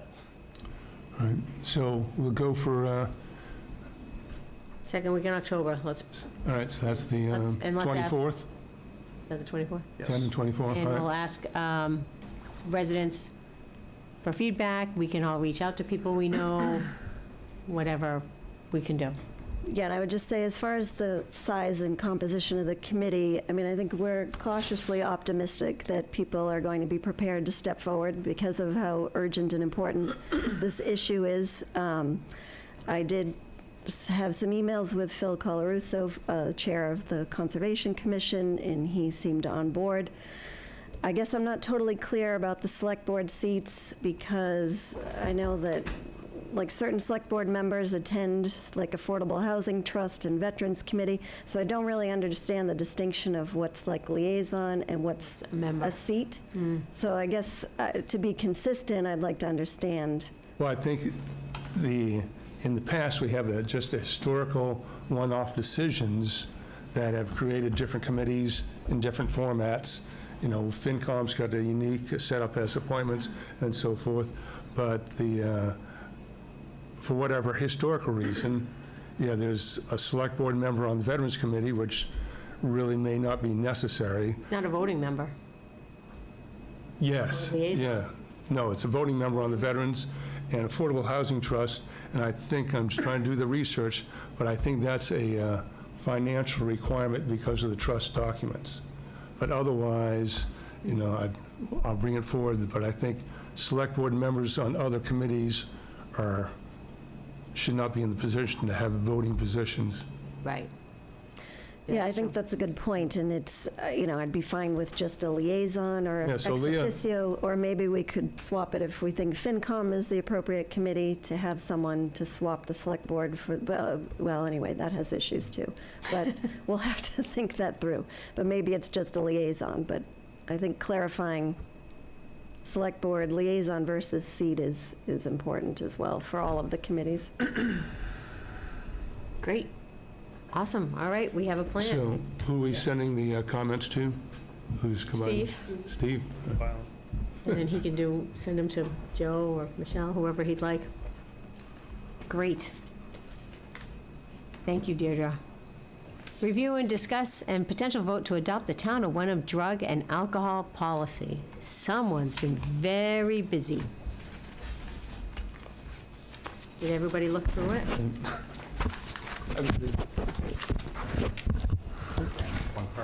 That one's the little one. Anyone have any comments, concerns, or questions on the drug and alcohol policy draft? Yeah, I had a question on it, because it references respective collective bargaining agreements. So I guess my question is, are all of the vehicle operators, like in DPW, for example, all covered by collective bargaining agreements? Or are DPW, there- police and fire. Sorry? DPW, police and fire, right? I mean, police and fire, I know. Are all the operators for DPW covered? They're all union. They're all union? Right, correct. That's correct, right? Yeah, call firefighters are union. Full-time firefighters are not. Police are union with the exception of the deputy and police chief. and obviously it's not much, but DPW is predominantly union, except I believe for Rich and one of the foremen. And there's COA van drivers also, right? Yeah, so they, no, I don't, no, nope, No? no, COA van drivers are contractors. yeah. No, I mean, not in the union. I mean, we have them. We have them. We have them. Right. So my question is, what is the policy about complying with drug testing if you're not covered by a collective bargaining agreement? That's what I'm wondering, if that should be spelled out. Oh, like, Because do it we have a speaks drug to- testing policy? Well, that's my question, I guess. We don't have a drug testing policy that I'm aware of. But do you see what I mean? Commercial driver's license is a requirement that may also have to comply.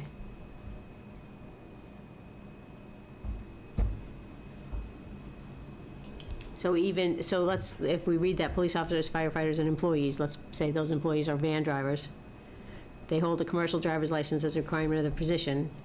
They may also have to comply with drug testing as set forth in the respective collective bargaining agreements. And Right, so but they if- don't have a respective Right. collective bargaining. Then what are they held to, or what are they covered by?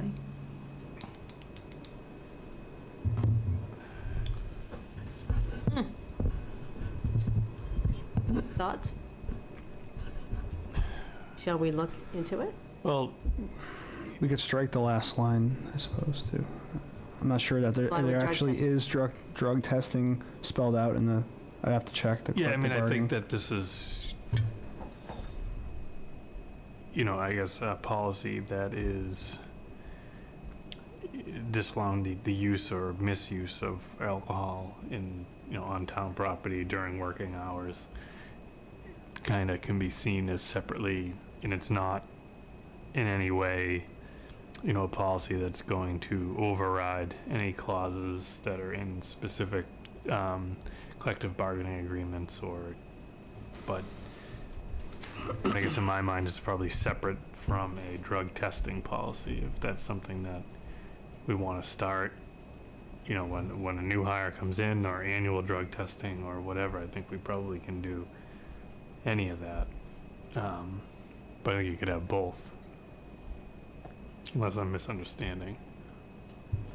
Yeah, I mean, I don't really have an opinion whether we should have a drug testing policy. It just sort of begs the question of what other employees are held to that are not under collective bargaining. Right, like, well, I mean, if you have your CDL or hydraulics license, I believe that they are subject to random drug testing. And I don't know if you have to do annual physicals or every couple years where there's a drug testing element to it. So, those folks are held to that standard because they need to maintain that license As part of the their license procedure? employment. Yeah, and you have to maintain the license as part of your employment. So the people who are driving, but van drivers, if we use contractors, they would be held to their company's drug testing policy. If they're basically self-employed and 1099, and they're driving a passenger van with no extra, license, then, I guess in theory, they're not routinely drug tested, nor I believe are they drug tested at when they're hired. And is that, I don't know what common practice is. I think, at least in my experience, that drug testing is not very common. At least, for the DPW stuff, it is because they're operators. But as far as, and I guess I'm really just speculating because I don't have a lot of experience with COA van drivers and if they're drug tested or not. So what I'm sensing is that that last line has a weird missing link. So do we want to keep this last line in? Do we want to add something else, or do we take this last line out? Well, I think the last line you need it in there because it's just clarifying that this is not if you have to take a drug test, this policy by a collectively bargained agreement, that this policy doesn't get you out of that. Right. You know, you still But we have don't to. even know if it's in the collective bargaining agreement. Well, to the extent it is or someday is, right? It doesn't So have to can we be. just take out, as set forth in the respective, anyone who holds a commercial driver's license as a requirement of their position may also have to comply with drug testing? No? I think we could say, we could edit that last sentence, probably to say something like, some police officers, firefighters, and employees who hold a commercial driver's license as a requirement of their position may be subject to drug testing requirements pursuant to collective bargaining agreements or other legal requirements, something like that. Oh, perfect. I like it. Or other legal requirements. Yeah. I can read it again if Yeah. we want to. Some police officers, firefighters, and employees who hold a commercial driver's license as a requirement of their position may be subject to drug testing requirements pursuant to collective bargaining agreements or other legal requirements. I think you had you didn't need, I don't think you need the requirements after drug testing. That's fine. Maybe subject to drug I don't think you said it the testing. first time. Yeah. Everyone fine with that? Did you get that? Yeah. And we'll watch the tape too, just to make sure. Yeah, yeah. But I think that probably captures. I think that answers that answers that Contingencies, question, yeah. for sure. Do we have any other comments? Do we take a motion? Oh, Ben has a comment. No, I was just gonna spit the motion out, but you're ready to go. That's only the way we've always been doing it that way. I move to adopt the Town of Wenham drug and alcohol policy as amended here tonight, effective September 19th, 2023. Any other comments on it? Oh, that was a great amendment, great thought. Thank you very much. Let's vote. Gary, yes. Deirdre, yes? Ben, yes. Peter, yes. And Diane, yes. That's a unanimous vote for the drug and alcohol policy as amended. Here we go, communications policy. This is the one I was thinking of. I have a lot of questions. So, what's the best way to go through? Let's go through it. Are you going to speak? Oh, I'm going to run to the head. Okay, go right ahead. So, I assume we all had a little chance to review it, which is great. I don't have any comments on the first page. Does anyone have any comments on the first page? Deirdre, you? I'm not sure what page mine are on. but Okay. I'll keep going and I'll Okay. try to figure that out. So on the second page, I have lots of questions. So it's the guiding principles. Number 3, proactive. The plan gives the town the opportunity to tell its story rather than rely exclusively on others to interpret the town's actions, issues, and decisions. As I read it aloud, it sounds like we're trying to fight against, the misinformation, et cetera, et cetera. It just sounds kind of odd to tell its story. Are we communicating, or are we reading? Did you didn't feel that weird? Doesn't sound weird to you? Sorry, I'm trying to find where we are. Oh, page 2. Yeah. It's on the screen, too. Oh, thank you.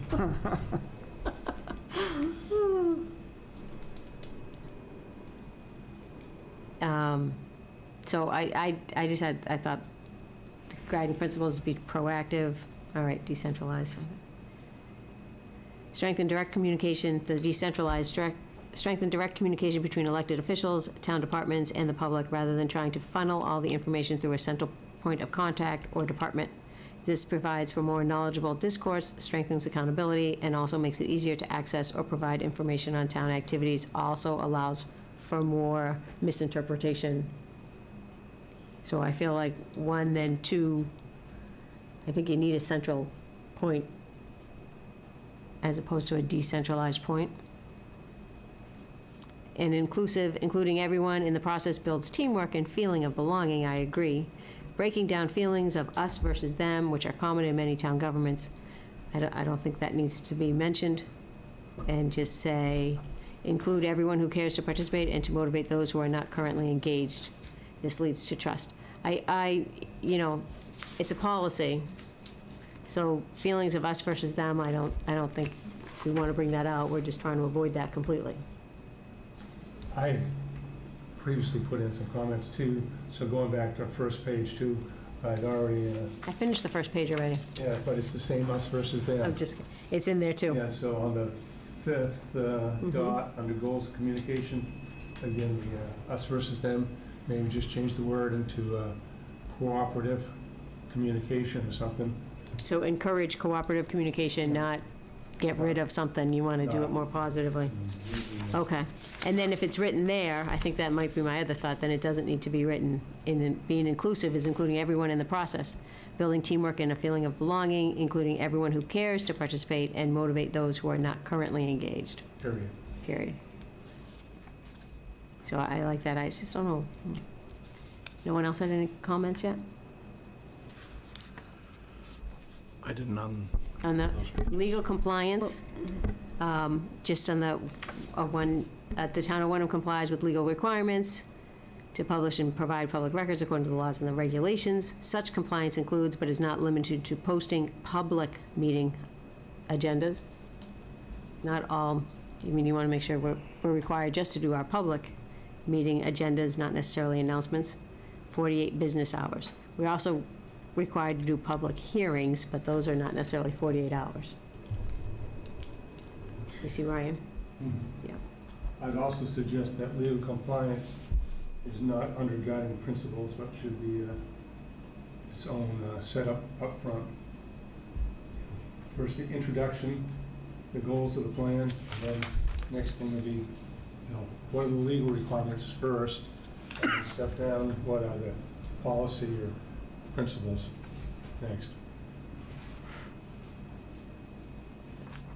Okay, adding another section, Yeah, I'll just take that Introduction, whole legal compliance. just goals, by itself, legally, then guiding principles. Then go into principles. I would say that one, I didn't mark that second page up myself, but as we're talking about it, I did kind of have a thought about other portions of this draft that I think maybe apply to what we're talking about.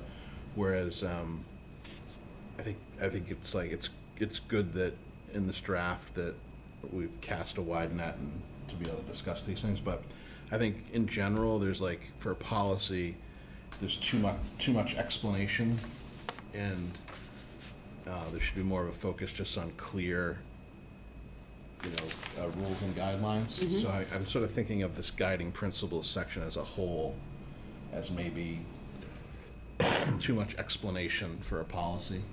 That's Because- that. And it's and a little bit repetitive on the goals. Like, I thought the goals were good. The us versus them, I agree, probably we could do without, but, I don't know, I'm just thinking that it's maybe that it has more in it than is needed. That might be what I'm trying to get to. Yeah, I want just put a different spin on it.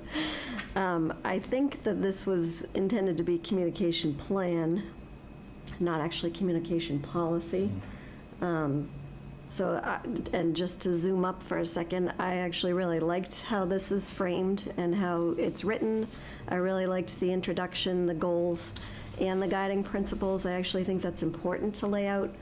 And it's good for the public to see where we're coming from and what we're trying to do. So I actually really appreciate those sections. I do have comments on sort of the more granular strategies and so forth, but I think overall, I really did appreciate this approach. As a policy, or as a plan? Well, I think we were intending to have a plan so that it lays out in the overarching goals and also what we're doing currently and planning to do to add to our communication sort of toolkit. If we have a thorough communication plan, do we really need to have a policy? Well, I think we need to have a policy on, how we what tools we use, how we're going to use the electronic board, how we can use the social media, how we use the website. So I think those are policies. But the policies are Also a appended. plan. I think they're different. I But think, those policies are appended to this, they're, right, right? So yes, those are the things that I think are more policy-oriented, because you need to have a policy as to how employees can use social media, or Right. how we're going to function with the website, but the plan, which is, I guess, what these first couple pages are, makes more sense to me that way. So did you work on this too with Joe? Yeah. Yeah, this was your baby? Yeah. So it's a lot of, agreed, a lot of awesome information, but do we want to separate it as to be a plan, which would be, what's the difference between a plan and a policy? Like, does the plan go in the employee handbook? Policy is enforceable, the plan isn't. Right, policy, yep. yeah, the plan sets out what we're doing and trying to get to, right? The policies which Okay. we're following, I think, is the enforceable piece of what you can do with social media, the sign policy, the things that are here. So say that again, Gary? So a policy Is is enforceable. enforceable. All right, so, And a plan is just what you want to do. so do we want to, like, put our heads together and like, just separate out what's enforceable? It may be Well- repeated in the plan, but. I mean, I think you already did it, Peter. Yeah, you did, because you made them, but so my next question on the appendix were things we already approved. Right. Right, so those are all approved, even though they don't say effective or anything on them, and that's the social media policy, and Signboard. the signboard, I think customer service policy. the issue is page 1 at the top. It says policy. If you change that to communication plan, which is then followed by the The appendix. policies, it sort of makes Makes more more sense. sense. Okay. That makes Which sense. I think is what, Not a biggie. No, it's No, not bad. no. So, So we'll redo that and bring it back to you next. well, let's keep going. let's keep going. Let's keep going, though. Right. So I think we had comments, and concerns with the us and them. Maybe we can do that something differently. How do we feel about breaking the legal piece out separate, or keep it as a guide? I mean, Sure. we feel okay moving legal to its own little heading. And then with our principles, then we have two-way communication, problem solving, we're proactive, we're decentralized, and we're inclusive. Those are the guiding principles. That makes sense? Yes. Yep. The legal part, I would just add some of those legal, our targeted audience. Again, identifying and prioritizing target audience are key components of a communication plan. Do we need the next line?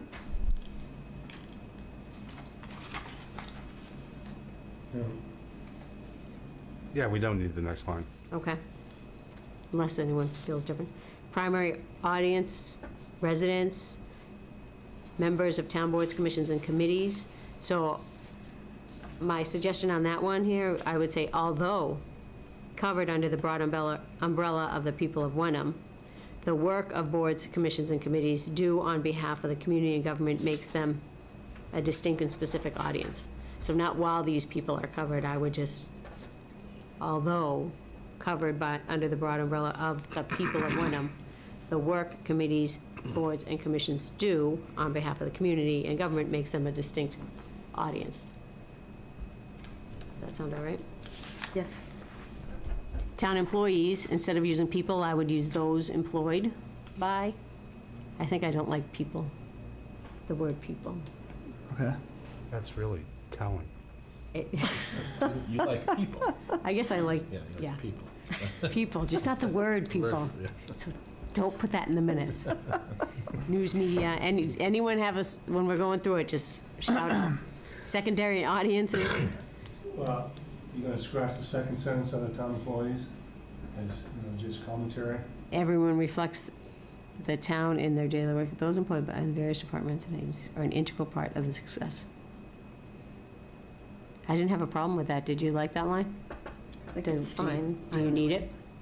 What, everyone reflects the town in their daily work? Well, because everyone's a representative of the Right. town, right? I kind of like it. Okay. I like it, too. We have people again on secondary audiences. That one I didn't mind, I just circled. I didn't cross it off. Strategies and actions, anything? Yes. guess.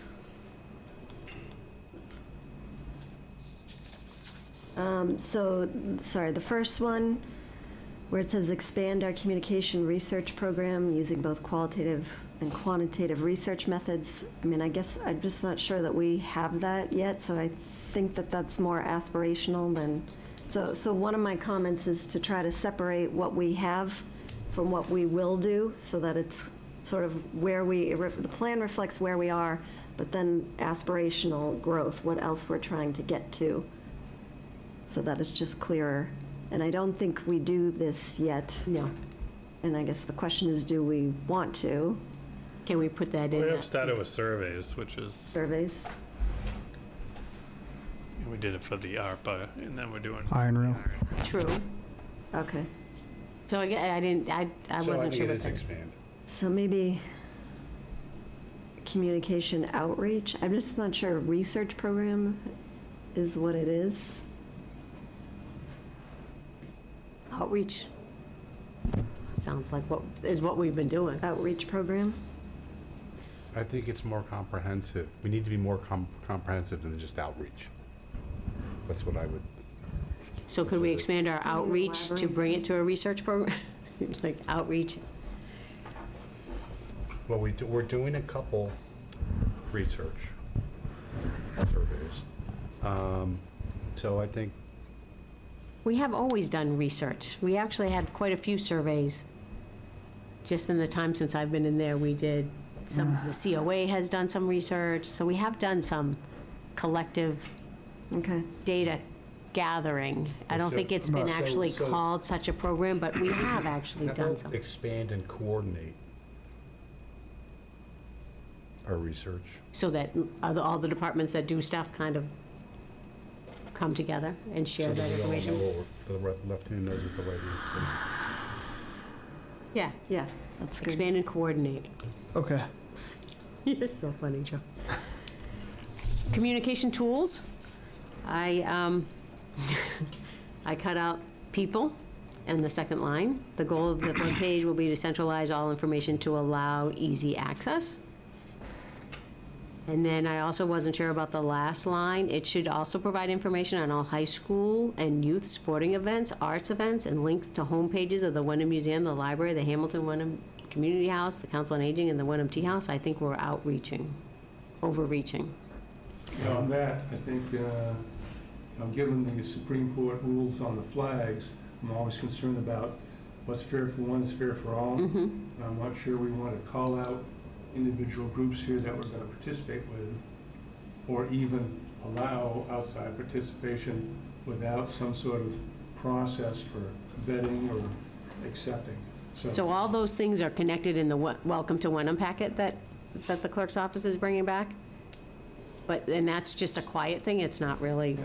but I think you're right, On that, the so what if, webpage, you know, what we might need is, you know, we should provide information on all Wenham events and so forth, but then separately, we need to have some method of the town administrator or someone to be backed up by the select board that says, okay, you can get on the webpage if you're, follow these rules or whatever, or, you know, demonstrated long-term Wenham museum or whatever. I mean, I'm afraid that if you say, you know, the Wenham Museum has access to the webpage, well, how do you say no to somebody else that you? so they're not saying access to the webpage, they just want links. Yeah, And that's provide different. inform, It's a but link. so links are The different process than, to say, how do you decide the links? what links are you gonna put on there? Right, because we don't want to be in a position of being forced to put a link on the website to some repugnant organization. Right. Yeah. So maybe that's something town council can help us on or whatever. What got me, I didn't even think of that, but to provide information on all events is huge. Well, actually, all you have to do this is link to the high school athletic page, and then Pop Warner and Penguin Hall, Shore Country, not Shore Country Day, Glenark, I mean, all the schools here, we all have kids in all these different schools. I don't know, Should we I just think it say, opens it up. I mean, what if we just said it should provide information on important community events, period.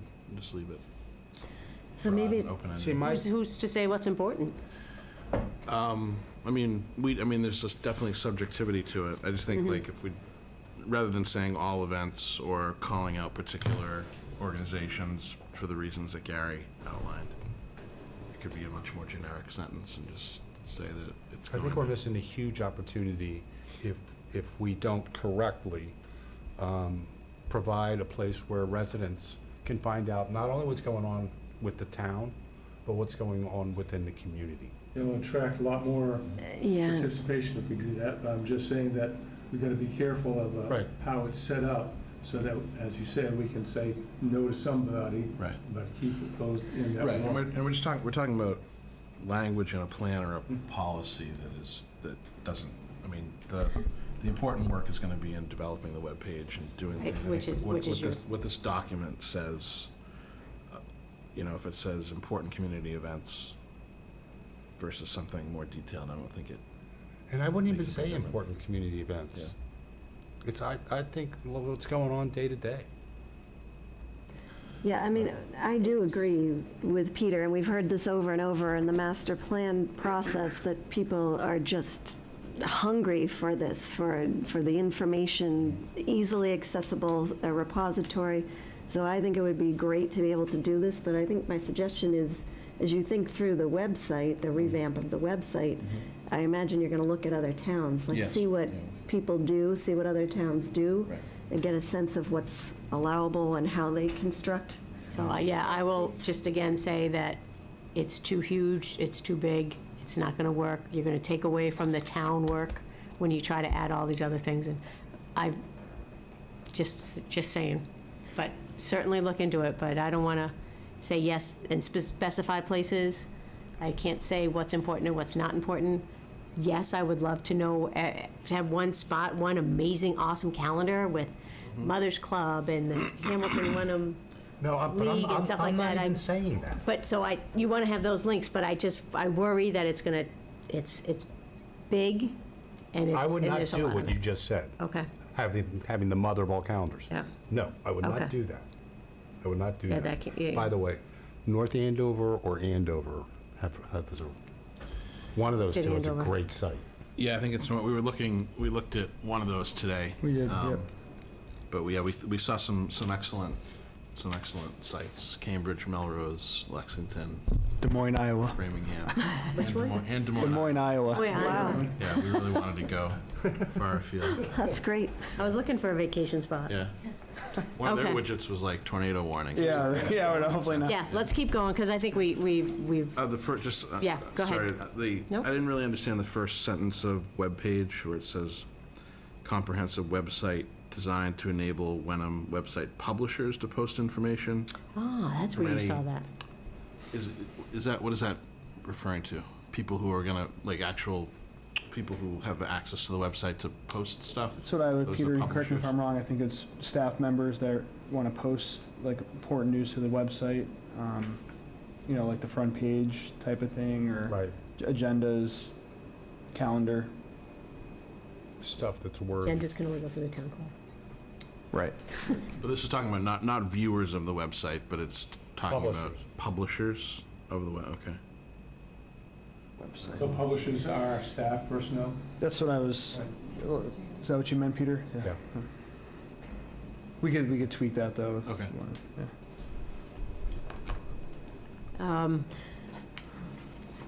I was going to go down to social media. The town strives to make one post a day. Who's the town? Is that? That's me. That's you? Yeah. Michelle? Joe, okay. I don't, What, sorry. Typo, formally should be formerly. Yes, thank you. Yep. it's formal. So, and then you say Wenham Police and Fire use Facebook, Council on Aging also uses Facebook. So, official Facebook pages are used by the Wenham Police Department, Wenham Fire Department, Council on Aging, but who posts on those? And- I mean, you could make that all one sentence instead of having all the two sentences, that also official Facebook pages are run by the PD, the FD, the Council on Aging. But who runs those? The town's Facebook? Yeah, not the towns, those other official Facebook pages. Yeah, I mean, Kate, and Kate has her own for conservation. So they should, I mean, we want to put that other official, Yeah, I think it leads to another topic, but I think maybe it's, in the future, we should have just one centralized Facebook page where everyone sends it to a designated person that they want to be, something. well, that's what I was trying to get to. at Kind of some like point. the COA has one, but it's not in use that much. There are multiple posters, but at least just one page. Right. I mean, right now Yes. we have. Yeah, because you could have the town of Wenham, and Facebook it- pages, so yeah, it's a little bit much. I'd love to just, The town clerk has one, I think, right? Actually, yeah, I think you're right. I don't know if she has one. Does she have one, or is it the old It one? said I read it somewhere, there was a I town started, clerk before we Facebook. had any social media, I started the Wenham Town Clerk's page, but, so maybe Yeah. that's something to Right. think about, just one. Anybody with HW Cam? That's one of our strategies to, Streamline? things to do would be to consolidate Consolidate. That sounds like a good idea. Yes. social media accounts. Yeah, and again, I think it would be helpful just to distinguish what's current and what's aspirational. So we can measure our progress also, like we've added these 5 That's things. Yeah. Like the next one, Just some current communication tools. weekly current Right, event yeah. mailer is a wish, right? Right. We don't do that yet. Yes, draft, right, yes. Um, Yeah. So, and I would recommend twice a month instead of the first and third Friday of the month, but do we still using Code Red? Well, that's part of this discussion. Oh. Okay. Let's go through all of this, because that. Then we'll come back. We got to come back to that topic. Code Okay. Red would be the platform that gave us the emails to send to residents. I think I'd love that idea. I'd love to get that done. And if it's weekly, it should be weekly, not bi-monthly. But Council on Aging newsletter, it's a quarterly publication. It's periodic, it's just quarterly. Monthly. It's monthly? Joint with the, Monthly now? Yes. It seems like a long time each month. I didn't have anything on interpersonal communication, public meetings, annual town report, those are all awesome. Electronic signboard. Constable, the constable also posts that you're missing here, bylaw approvals. So election warrants and town meeting warrants and bylaw approvals, Thank you. posted by the constables. The locations are all good though, yeah. I think so. I don't think there's other places, but it can't hurt in case we ever change that.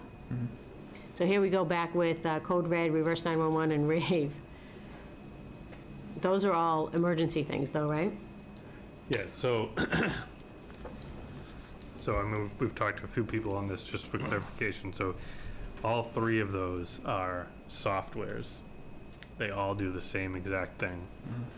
Reverse 911 has kind of been what has, and this isn't just in Wenham, but what NEMA uses and the state police use for Amber Alerts has kind of been coined the Reverse 911 alert. But it was really just because that was the original software that they used, and they've now since moved on to something else. Can I suggest something? Yeah. Let's do this whole thing. Okay, and then come back and then- discuss And I'm not sure, at this meeting, we need to decide on Okay. that. those, Yeah. okay? All right, But that's just why there's 3 there. They're all basically the same thing. They're software that all do the same exact thing. They house contacts and you can distribute information. my thought on the next page, page 5, the master plan, comprehensive plan, open space rec plan. go back one. to, Yes, sorry. annual budget.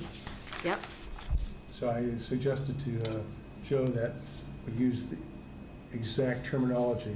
So I'm not sure there is a budget report, but we use the warrant article or whatever to define what this document is. So if you're saying the annual budget, where is the one place that we're going to have folks find it? Because there's no such thing as the budget report right now, right? Yeah, I think we posted, essentially, we posted the article separately as the budget document for this year, for last year. So it's actually, It's not really a budget report, is what you're saying? yeah, there's It's a no such budget. thing as the budget report, or, yeah, there's a budget document, but what the real term should be is what? The budget warrant article, or something like that. Or we can just remove it and put it on our aspirations Yeah. list. Because I mean, Okay. it can be, Onward. it can be part with, well, because if we move that to something we're working towards, we've already referenced the, Annual town did we report. already do the warrant? The warrant is, Oh, the last one, the town meeting We didn't warrant. get there So yet. that has the budget information in it. we didn't get there Instead of yet, duplicating. So the master plan, that first paragraph, I think we could merge, the objectives. That one and the town meeting mailer, I wanted to merge those paragraphs. It conveys important information.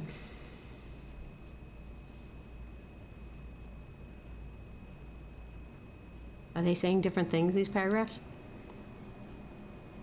They both convey important information or accurate and useful information. Yeah, we can They're kind of the reword it, same, combine they're it. kind of the same, Yeah, sure. they say the same thing, right? So maybe we want to merge those. Yes. Town tax utility bills, always fun, the inserts. The bifold or trifold publication, I would take out that period and just say is included in tax bills. And how often do they go out? Quarterly. Quarterly, so we could just add that in, quarterly. Brochures and handouts.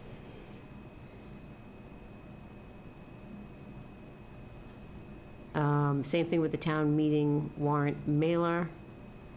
A town meeting mailer is mailed before every town meeting?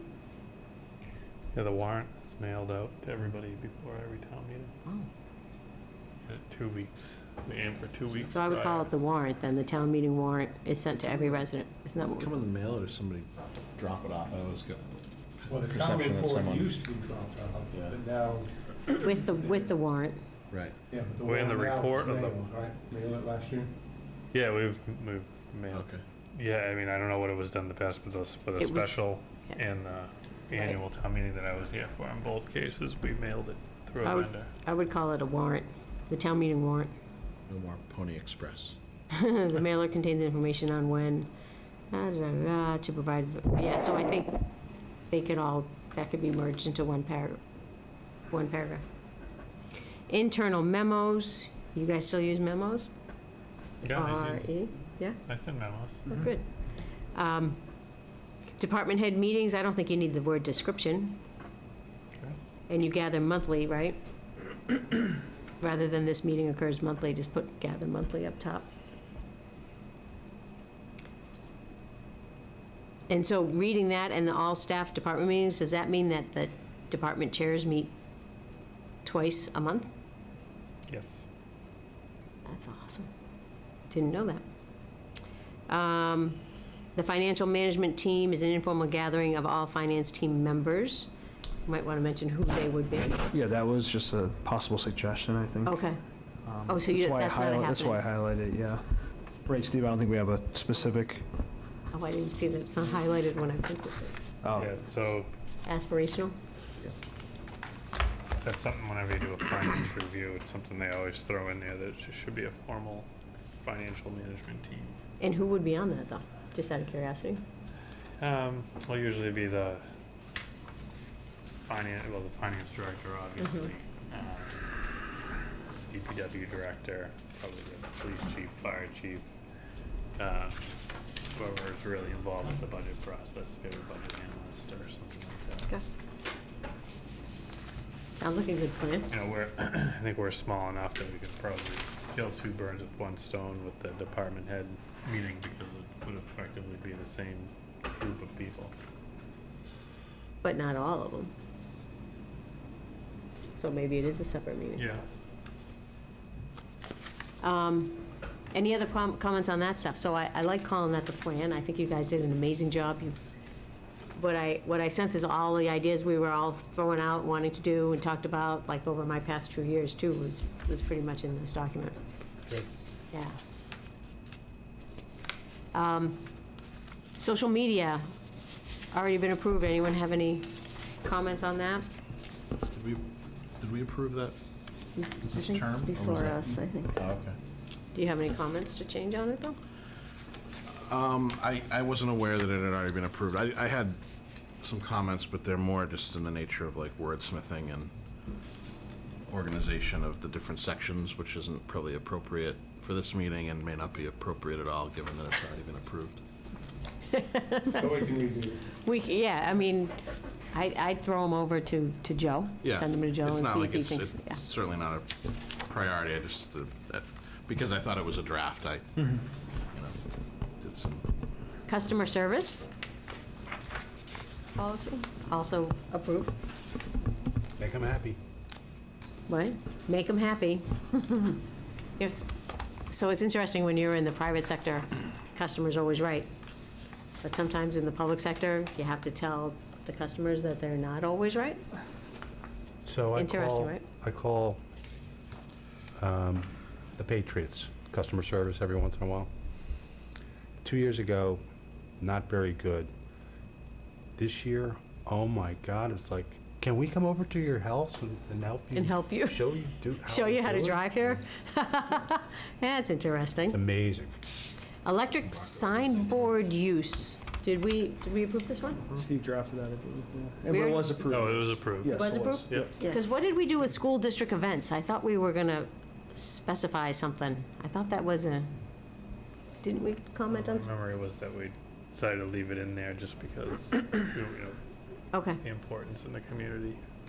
I did relay to Joe that under public hearings, it should say the town, not residents. Yeah.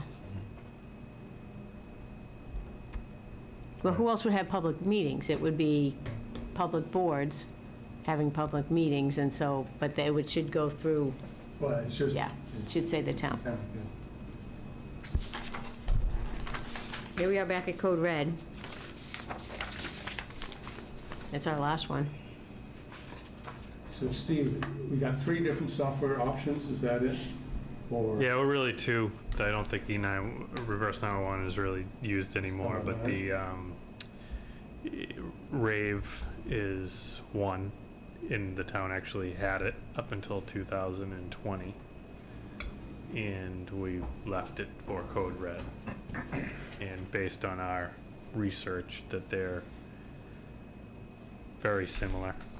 And my recommendation would be to just stay with Code Red. We have it. 'Cause we We've already built have out a database to some extent. Kind of know how to use it. You know, Makes total switching- sense. Why switch? Yeah. So I think we just need to do a bigger push, like we had talked about before, to get more people to sign up, to get those, you know, when anyone comes in, say, you signed up for Code Red, you can do it right here, Yeah. Yeah, and really the decision on the board has to be, when to use it. when to use it. So I had a question in the middle of the top paragraph where it says, "This policy is not intended to address elected officials. Issues concerning any elected officials' contact with residents are exclusively within the purview of the select board." What is that saying? I think it's,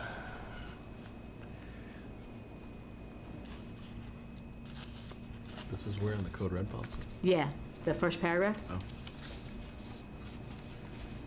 6th line. No. I mean, Kate had added that, I think originally, I think it's just to say that elected officials are sort of separate from appointed town officials when posting things, although I don't know when an elected official would really be posting on the social media platforms or the website, but, you know, might have to ask Kate. So, meaning elected officials, like elected officials can't use social media to, yeah, I mean, I right? think that it could be just for political reasons, like, you know, pushing, it's more for like official town business than Right. for an individual elected official to use for pushing individual ideas. Is it making sense to you guys, those two sentences? No. Okay. Strike them out. I mean, I understand what you're saying, and that makes sense, but this one, it was almost like, you can't write things on the select, on the electric signboard that strike those the, two select sentences? board so-and-so is, I don't know, it must be some good reason to have it in there, or something like that. But yeah, I don't really understand what it means, so.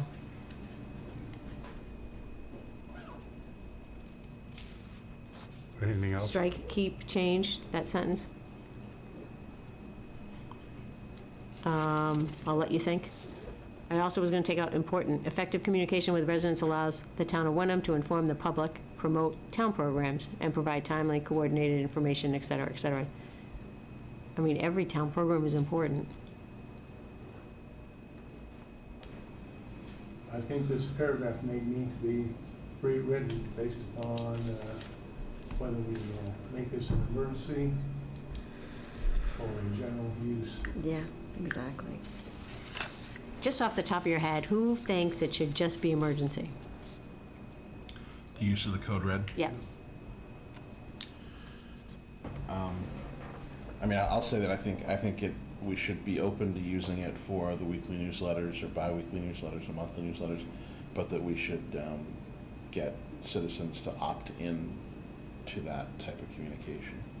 I'm not sure logistically how difficult that would be, but I know one of the things that we looked at our website meeting today, for example, was the ability for somebody to, I think, provide their email address. Right, and then they can decide if they want to receive texts and how often, or they want to get phone calls, just solely phone calls, and if they just want to be contacted for purely emergency purposes, or Right. DPW alerts for like road work. Yeah. So that's code red? That's code red? Yeah. Yeah. It's just, Yeah. So there are options that you can sign up for different ways to Right. get it, so that. Yeah, so I think if people, if people sign up for the newsletter by providing their email address, then I think, once they do that, I wouldn't think it would matter to that person how they receive it. And so if we decide that the best way to push the newsletter out to those people is through Code Red, then we would do that. That assumes that Code Red can send out to just a subset of the whole email list, which I don't know if that's the case, because Code Red has like everybody's email address in the town, right? Or But you can that has sign, one. you can No, they have to check. get the opt-in. So Code Red is not, it's, so you sign up for it, Right. and you elect to get just emails or calls and emails. So basically by opting into it, you're acknowledging that the town's gonna send you communication. Okay. So, so then, I mean, I guess to get granular on the, you have one database that they sign up for that's for the newsletter, and sign up for Code Red would be something different. And, what you're referencing on the website is, like a separate database that the website maintains that sends like a form email every time a change is made. So, Yeah. I don't know how big you want to get it as far as like how many databases we have and how, who gets what and when we use what, or just have Code Red and. Was the Code Red invitation that went out to people, telling them that they were just signing up for emergency communications, or was it broad? I think it was more general than that. It's on the website at the check what the authorization is. I know like not a lot of well, probably, yeah, actually really a lot of communities use it, the Code Red for, just about everything, because you can group like a section of town. It goes, you put your address in, you can be like, all right, these 3 streets, I want to let them know that there's a water main break or something. And you can send out alerts to just those people.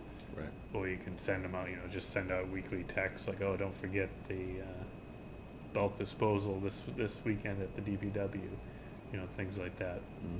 I think a lot of towns are using it more and more for a communication tool because everybody's struggling to. Right. Communicate, yeah. So I think the name makes it difficult for me, because Code Red in my mind is like emergency, and I've always been very strict in my head that that's all I would want it to be used for, but I do feel like it is a mode of communication that we don't want to lose. But yes, we want people to decide whether I only want emergency communications, or I want to sign up just for planning board notices, or I want to have all information from the town, and I don't know if you can do that separately and stuff. But I think the more modes we use, the better at this point. So can I just suggest, in the interest of time, that we not try to fix all the granularity of every segment of this? Because I think this is a the great last one, yeah.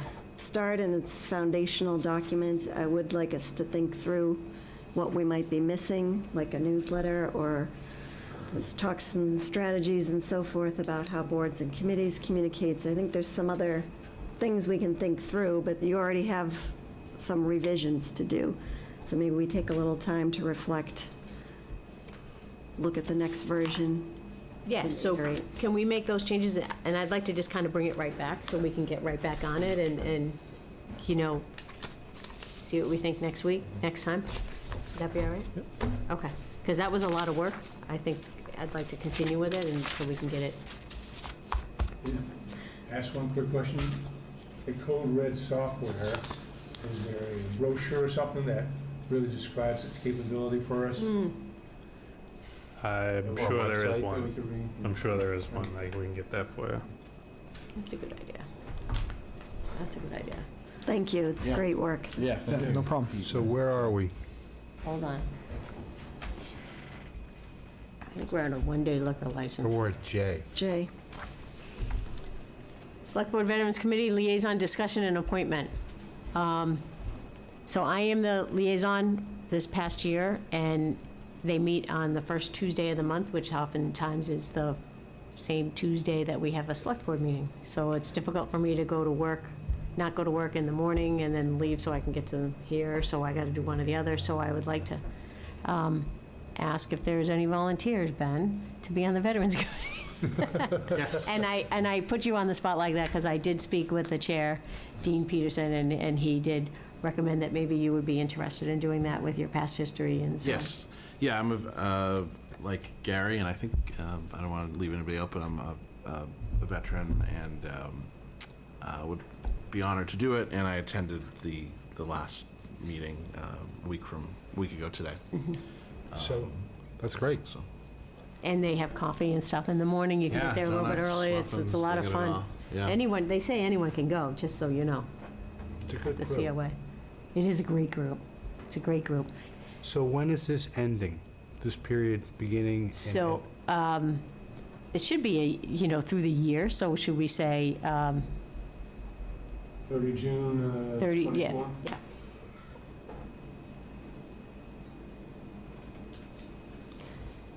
Okay, I move to appoint Ben Timon as Select Board Liaison for a term beginning,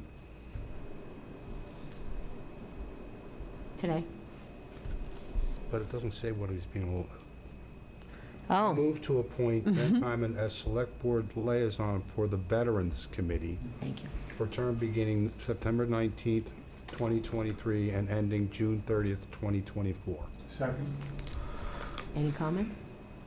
I'm just still confused. Is it a liaison, or is it a seat, an appointment? Well, I have to check the charge, I think. So I think there is a seat on the, for some reason, when they did that, I do remember that they put that on as a seat. Strike liaison.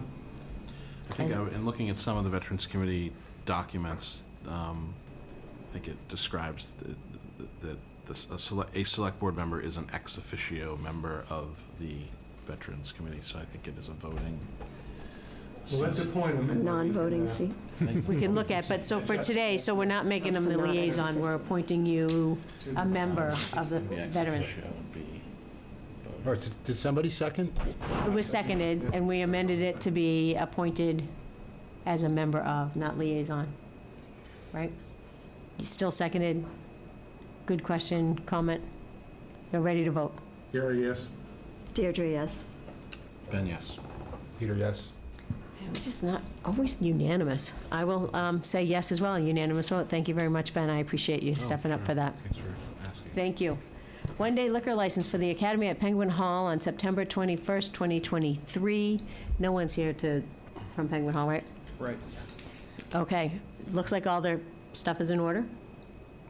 Yep, Agreed? it's complete. They did check with the police, so. I move to, I move to approve the one-day liquor license at the Academy of Penguin Hall on September 21st, 2023, from the hours of 4 p.m. to 7 p.m. Second. Any more comments? We can vote. Gary, yes. Deirdre, yes. Ben, yes. Peter, yes. Diane, yes. Unanimous vote for the one-day liquor license at Academy at Penguin Hall. Thank you very much. We're cruising. Liquor license for Wenham Provisions is all set. Town meeting calendar. Did everybody review it? I think this is pretty much as current as possible, except for Wednesday, April 10th is actually, I think we discussed, going to be Tuesday, April 9th. That would be the recap of town meeting, not the day before the election, which is Thursday. And it looks like we have the warrant hearing posted, or the warrant hearing scheduled for Monday, March 25th, when it's normally the Monday right before town meeting. Personally, for me, March 25th is better than the April 1st date, but I guess that's something that needs to check with the FinCom, make sure that they're okay with that date. Check with the FinCom on the warrant hearing. On our calendar, it says the warrant hearing is scheduled for Monday, March 25th, which is not the Monday before town meeting, it's 2 Mondays before. And just so you know, the first Monday before is the town meeting in Manchester, which causes difficulty for me, but it's not all about me here. Yeah, so really the big pieces we're waiting on now is planning. As far as what they're gonna do. Yeah. But other than that, a lot of the key dates are, I don't want to say set in stone, but you're getting pretty solidified. We're going to start distributing amongst the committees and boards. So you mean the planning board dates are not set, or whether the planning board are gonna have articles is not set? The dates are not The set. dates are not set, okay. All right. Continued when did we do this? Oh, okay. Continued discussion on the personnel handbook. I think we have a little discrepancy here. So what I see as far as our handbook that we talked about a month or so ago was the handbook that the town has sent to KP Law at least twice, which means we paid for them to review it at least twice. I don't love it. I'd still love to go through it and take some stuff out. I know that Deirdre would like to do other things with it. But I'd like to propose that we bring it to a public hearing to make any more proposed amendments and go forward with this document to approve and use, allowing in the meantime anyone who's not happy with it or wants to do something different with it can work on the side. That's my proposition to you all right now. I didn't have time to look at the most recent set of changes, and it was nobody's fault, because you guys probably just got it from KP Law. I mean, the staff of it. It came by email today, and I didn't have a chance to look at any of the new changes. I don't know. There's no new changes. This is There's exactly no new how it changes. was presented at the prior meeting. Yeah. Oh. No changes. So there's no changes because we stopped the discussion last time. Oh, I see. So there are changes I think we want to make. One particularly that drives me crazy is the history of Wenham. But beyond that, it's been approved by KP Law, meaning what we have, they said is okay. What we're missing, they don't mention. But I think it's something to start with. I think we have these policies that were added to it, and I'd like to bring it to a public hearing. So, as I've expressed previously, I disagree with where it stands. And as I said before, I volunteered to work with Joe to move this forward. So after the last meeting, Diane sent me an email expressing that she would have liked to have continued the discussion and would like to bring it back back. So I did spend some more time actually looking at it again and looking at some other sources, spoke with Steve, spoke with Joe. So I would say my position is solidified actually after doing all of that, that I just don't feel that the manual meets sort of a minimum threshold as it stands.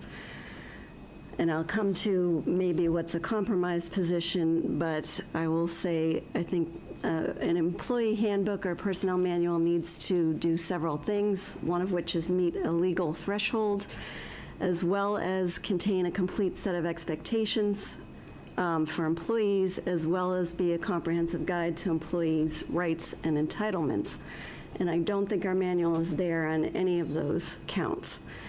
So I feel like it's really not responsible of us to put it forward as if this is okay, and I really believe it is not. And I think if you look at other towns, I've looked at many, many other towns, it is just not as current, it's not as thorough. There are lots of policies missing, there are lots of laws missing, and I've actually reached the conclusion that I think we're better off just starting fresh rather than trying to sort of rebuild this as a compromise, because I do think even the one that's before us is still going to require some staff time to get it to the point where it can be distributed and even ready for a public hearing. I mean, it needs page numbers and clarification of the comments that are already in there and so forth.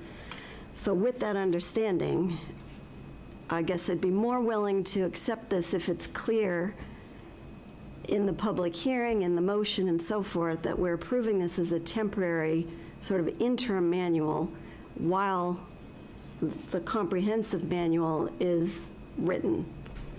And there are ways, it's not that we have to start from scratch. This is a matter of looking at other towns and, you know, basically making it fit Wenham. But most of these things are already written. This is not like we have to reinvent the wheel or rewrite all of these policies and laws.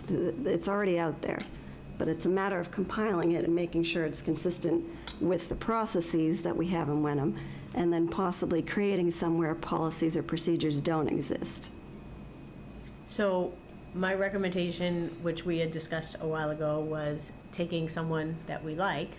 For instance, I think the employee personnel manual in the town of Manchester is unbelievable, beginning to end. I never read something so intense, so easy to read and understandable, and just change the names. Which one, Manchester? Manchester. I actually think Manchester is quite good, but my top choice would be Middleton. It's actually, in my opinion, the most current and the most thorough. So in that of case, everything can I we looked just take it, change the names, and bring it to a meeting? I think it's going to take a little more time than just changing the names, because you do have to make sure that these policies and procedures fit Wenham, so there is still some reworking to do. Sometime, but not But too not- much. It should go pretty quick. Yes, not 2 weeks. It's still a substantial project. I mean, what we had talked about at the last meeting was prior to the holidays. That's something that I feel comfortable with.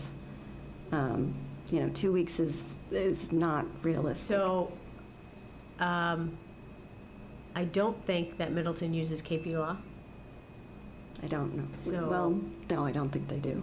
I personally would prefer to take one that's been approved by KP Law, because that's who we use. But we can check on that on Middleton, but whichever one, I mean, I think it's, I'm a computer person, you give me a Word document, I can change names, then we could just read through it and make the changes, take it out, change it around. I don't think it should take very long. I would, if everyone's kind of in agreement that what we have here is not something that you want to move forward with. I mean, I don't want to put anything out there that's, I don't love it. We spent a lot of time working on it already for some reason. Comments from the gentleman? I think having somebody or ripping off something that KP Law has actually looked at, like maybe Manchester, that makes sense. And if it's 95% there, then we can fix it along We could the way. adopt the other 5% from Middleton or whoever, I suppose. So, but this was like 65 or 70% last time when you looked at it. But not good enough. Well, what you've said is that what the town of Manchester has is like spectacular compared to what we have. Is that right? You did say that. So, and they're KP Law. So it makes sense to me. Start with that, do the Wordsmith. global change, whatever it is, on Manchester to Wenham. Word. It's a little more involved than that. You have to. No, I know. There are certain things that, like a grievance procedure, we have to make sure applies No, and but can be implemented. Just taking it first. Just for an example. Do that first quick swipe and yes. then read through it. Yeah. Ben? Oh, Sorry. no, I think that I don't see a need that we would need to go forward with this, tonight. And I would support, a new draft that adopts, whether it's Manchester or Middleton, if we're comfortable with the contents of that.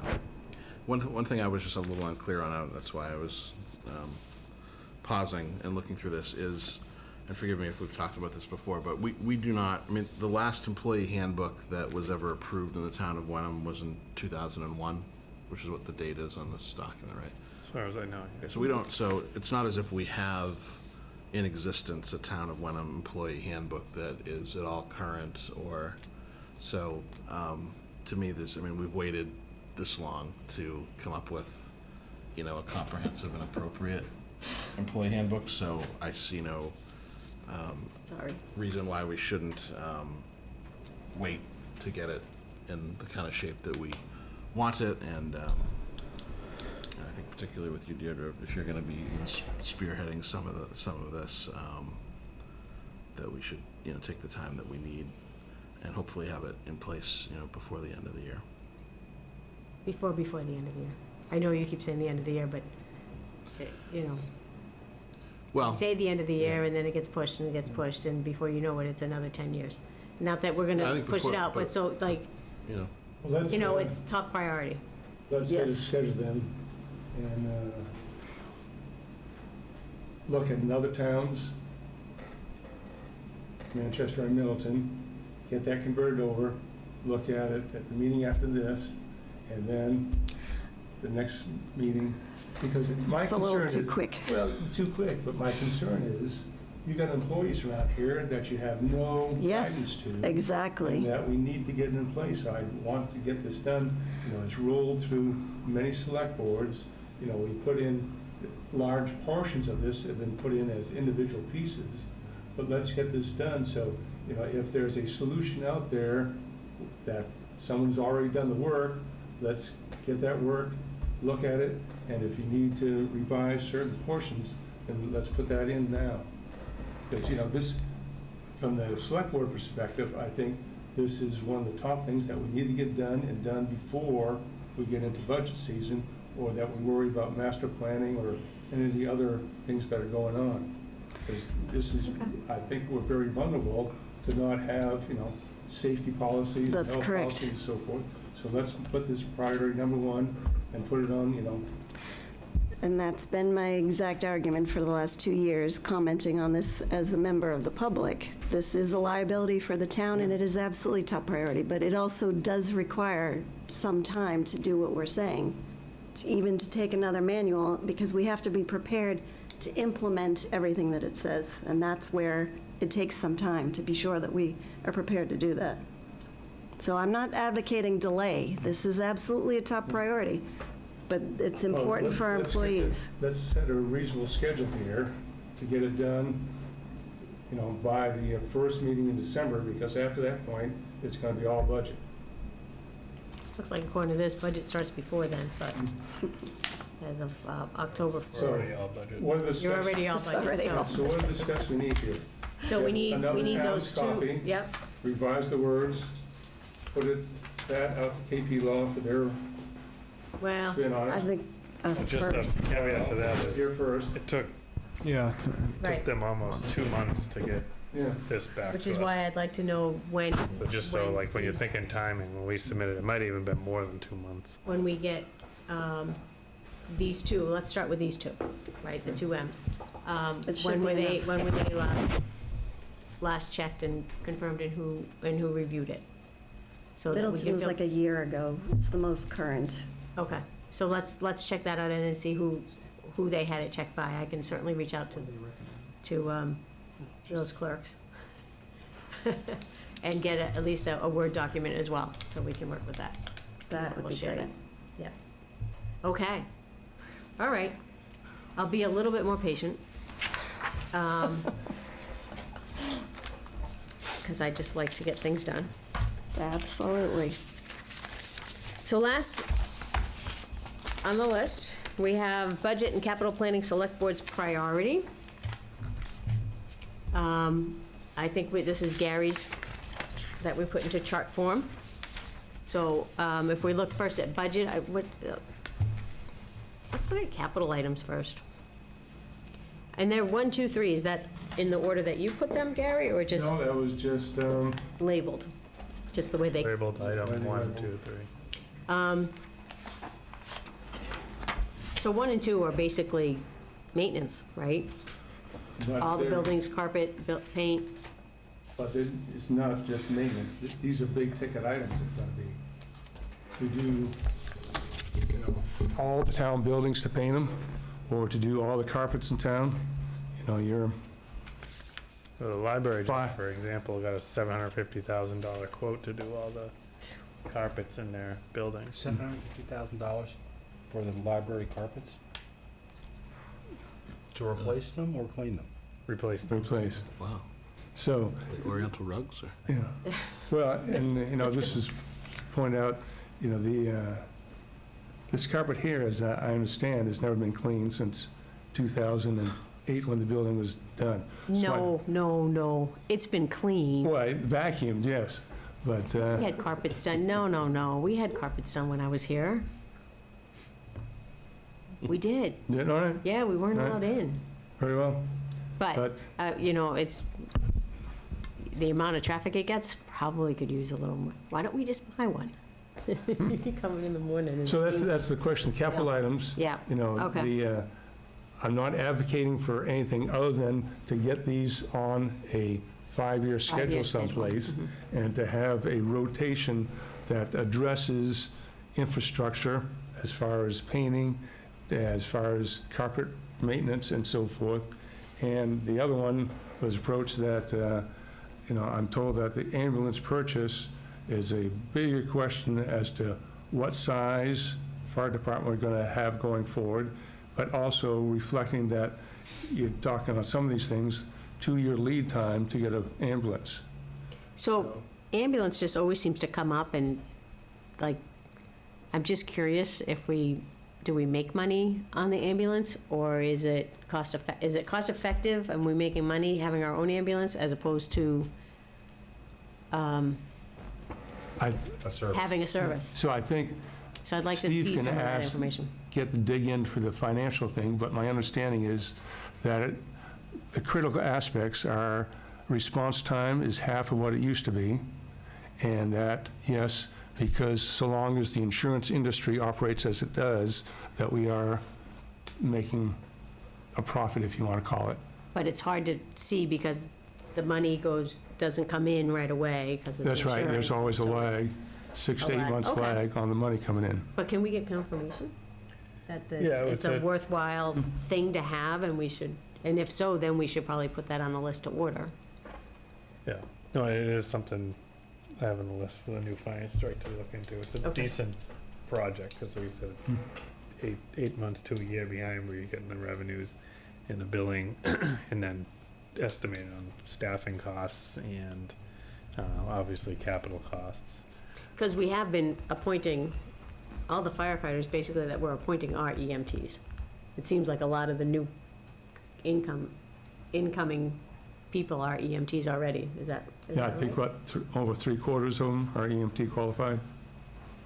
But it goes to be a question of, especially if the MBTA community or Pulte Homes whatever comes on, or even like Maple Woods, that we're going to continue to add population here.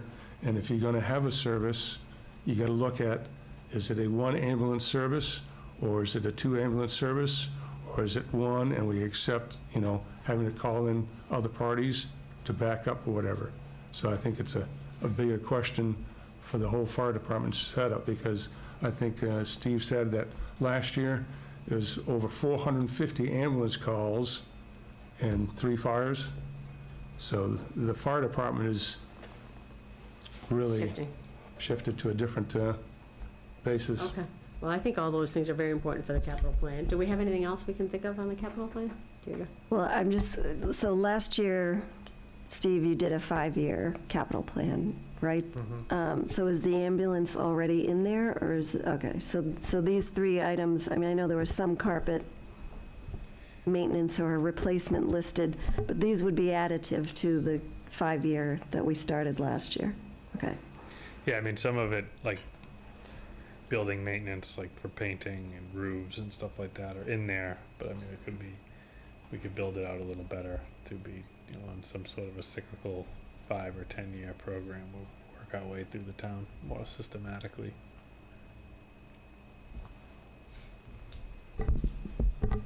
And then in the budget, staffing support for planning department, we've already discussed that today. We think that's important to keep that going as well. I think also when we're thinking staffing support, I'm thinking that a climate action person, new position, probably full-time. And then because ideally you want more grants written, et cetera, et cetera. So I would think that's pretty important to put get there on the budget. Future personnel and organization of the fire department. You want to speak to that? I just think that, we've got to recognize as the population goes up and that the workload shifts and the availability of in-town responders is challenging. More than a generation ago, every firefighter and policeman lived in town. And now the entire police force is out of town, right, I believe. And you move in that direction of the firefighters too, so you got to look at what's your balance between full-time firefighters that are on the job versus call firefighters versus what sort of ambulance service you want to run, as well as, the more granular questions of what's your anticipated future pay scale, on-call leadership, the scheduling issues, as well as, eventual retirements that we have to look at. And why the fire department more than any other department? Well, I think the police, you have it pretty well set at the number to cover the 2 on each shift. Okay. Rotation, right? Whereas, and the police kind of can expand to cover increased population to a certain extent, as long as you have that 24-hour coverage. But the fire department, especially on the EMT side, that's a real service you're providing, and you got to decide what level is an economical level for providing ambulance service to the town.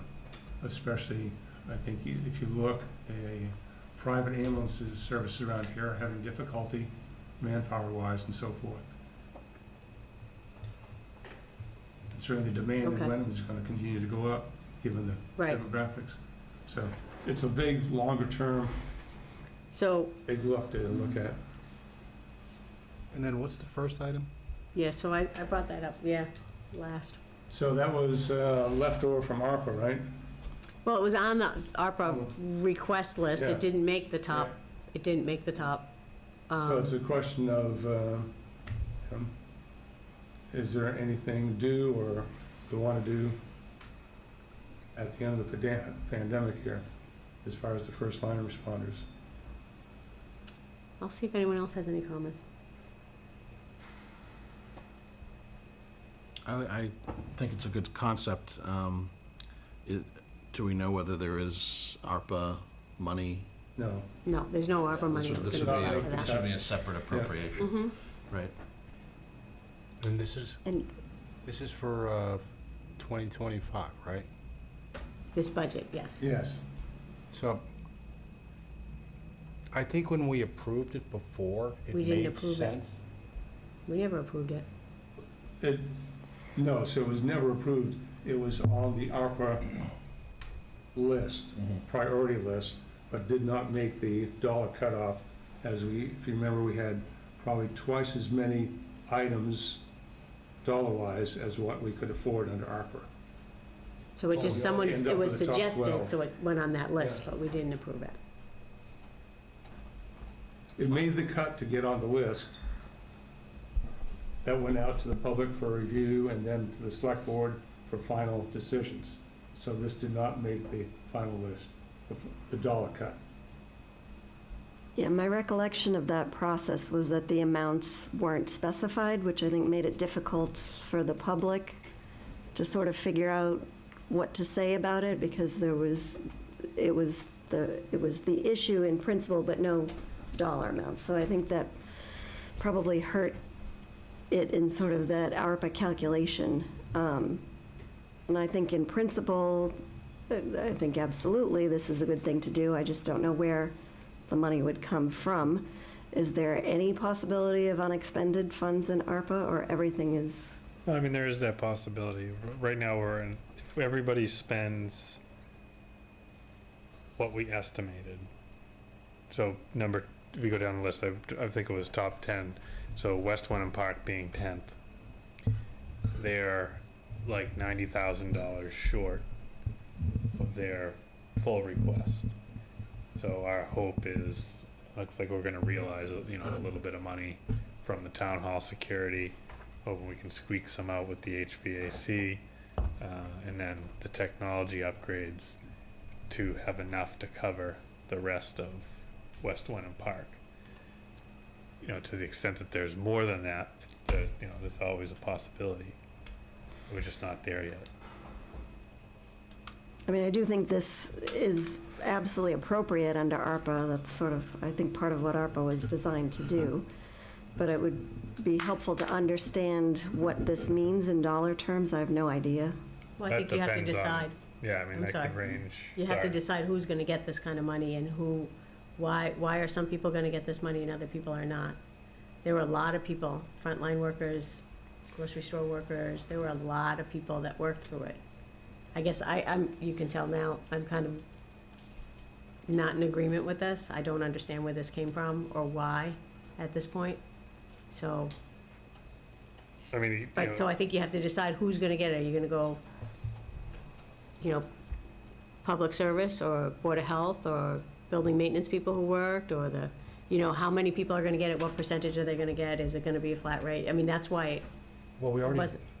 the town already voted to say no, right?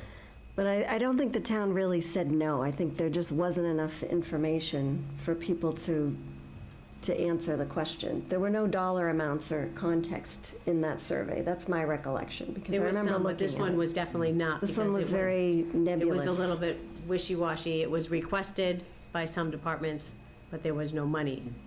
So I think that made it complicated for the public to have a clearer opinion on it. That's my own opinion.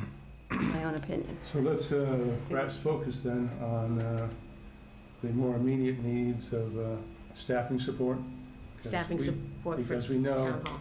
MBTA is not going to go away. We got to get master plan done, maybe climate action, so, and don't know for sure, but I expect there's not going to be any spare dollars in this budget. So maybe just prioritize on one thing on each, whatever, or prioritize on the staffing and do the, again, push the others out a year. So- But I think we do need the ambulance, we need, that's a major purchase, so we do need to at least study, what's the lifespan on the one we got now, because we had problems with the previous one, right? And so it's something that we can decide, but can't implement within one fiscal year. So what's our goal doing this? Are we gonna vote on something that we're gonna, Yeah, well, once we've come up with a list everyone's happy with, Maybe I'll do like similar to like the ARPA, you rank them, and then I'll, But what are we gonna do? So we're gonna pick out the top whatever that we yeah, well, so what think it's gonna should do go is, into the budget. so we're gonna be gathering all once we have, this is your priorities list, we are gathering all the departments' budget requests, and they're gonna also have spending priorities, right? Because there's probably a lot of situations where we can't deliver the same services as we did last year if we don't get an increase because of inflation or whatever it is. So we'll put the budget together, level funded, contractual obligations only, and then we'll see how much there is left over. I mean, I agree with Gary, I don't think there's gonna be any, but to the extent that there is, then you can start working down this priority list of what you want to do. But if the priority is so much so that it's like, all right, well, we absolutely need this, then you got to look at other funding mechanisms, which would be, Overrides an and stuff. override. But I still don't understand what we're gonna do with it.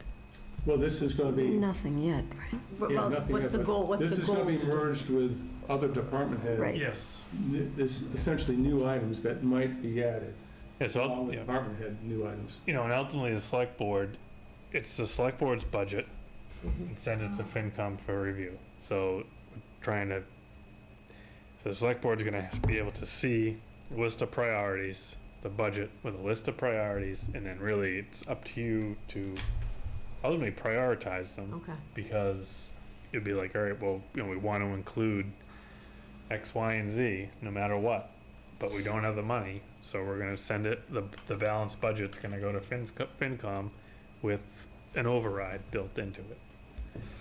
And that's just, you know what I mean? That's just, if you want to spend it, you're capped at that, the 2.5 plus growth, and if your expenditure needs exceed that, which in all likelihood they will, you're gonna have to find other ways to fund these priorities. Panhandle in front of the post office. All right. Does anyone have any off the top of their head things that they want to add yet? Anything during discussion make you think of something else we need to add? Oh, I just very briefly add my voice to Gary's in calling out the $25,000 increase for staffing support. Taking into account everything that you just said, Steve, about the realities will come to the fore here over the coming months, but particularly given that we approved expanding Kate Mallory's role for the rest of fiscal year '24, and I think to keep it in that full-time role for fiscal year '25 would be a top priority for me, if the budget can support it, or if we decide that we need to figure out a way to fund it. Yeah. Okay. Anything else? I guess just to not completely dismiss the whole ARPA conversation, it would be helpful at some point to look at where that lands, like you were saying, some of it, there's a little bit of wiggle, and then discuss.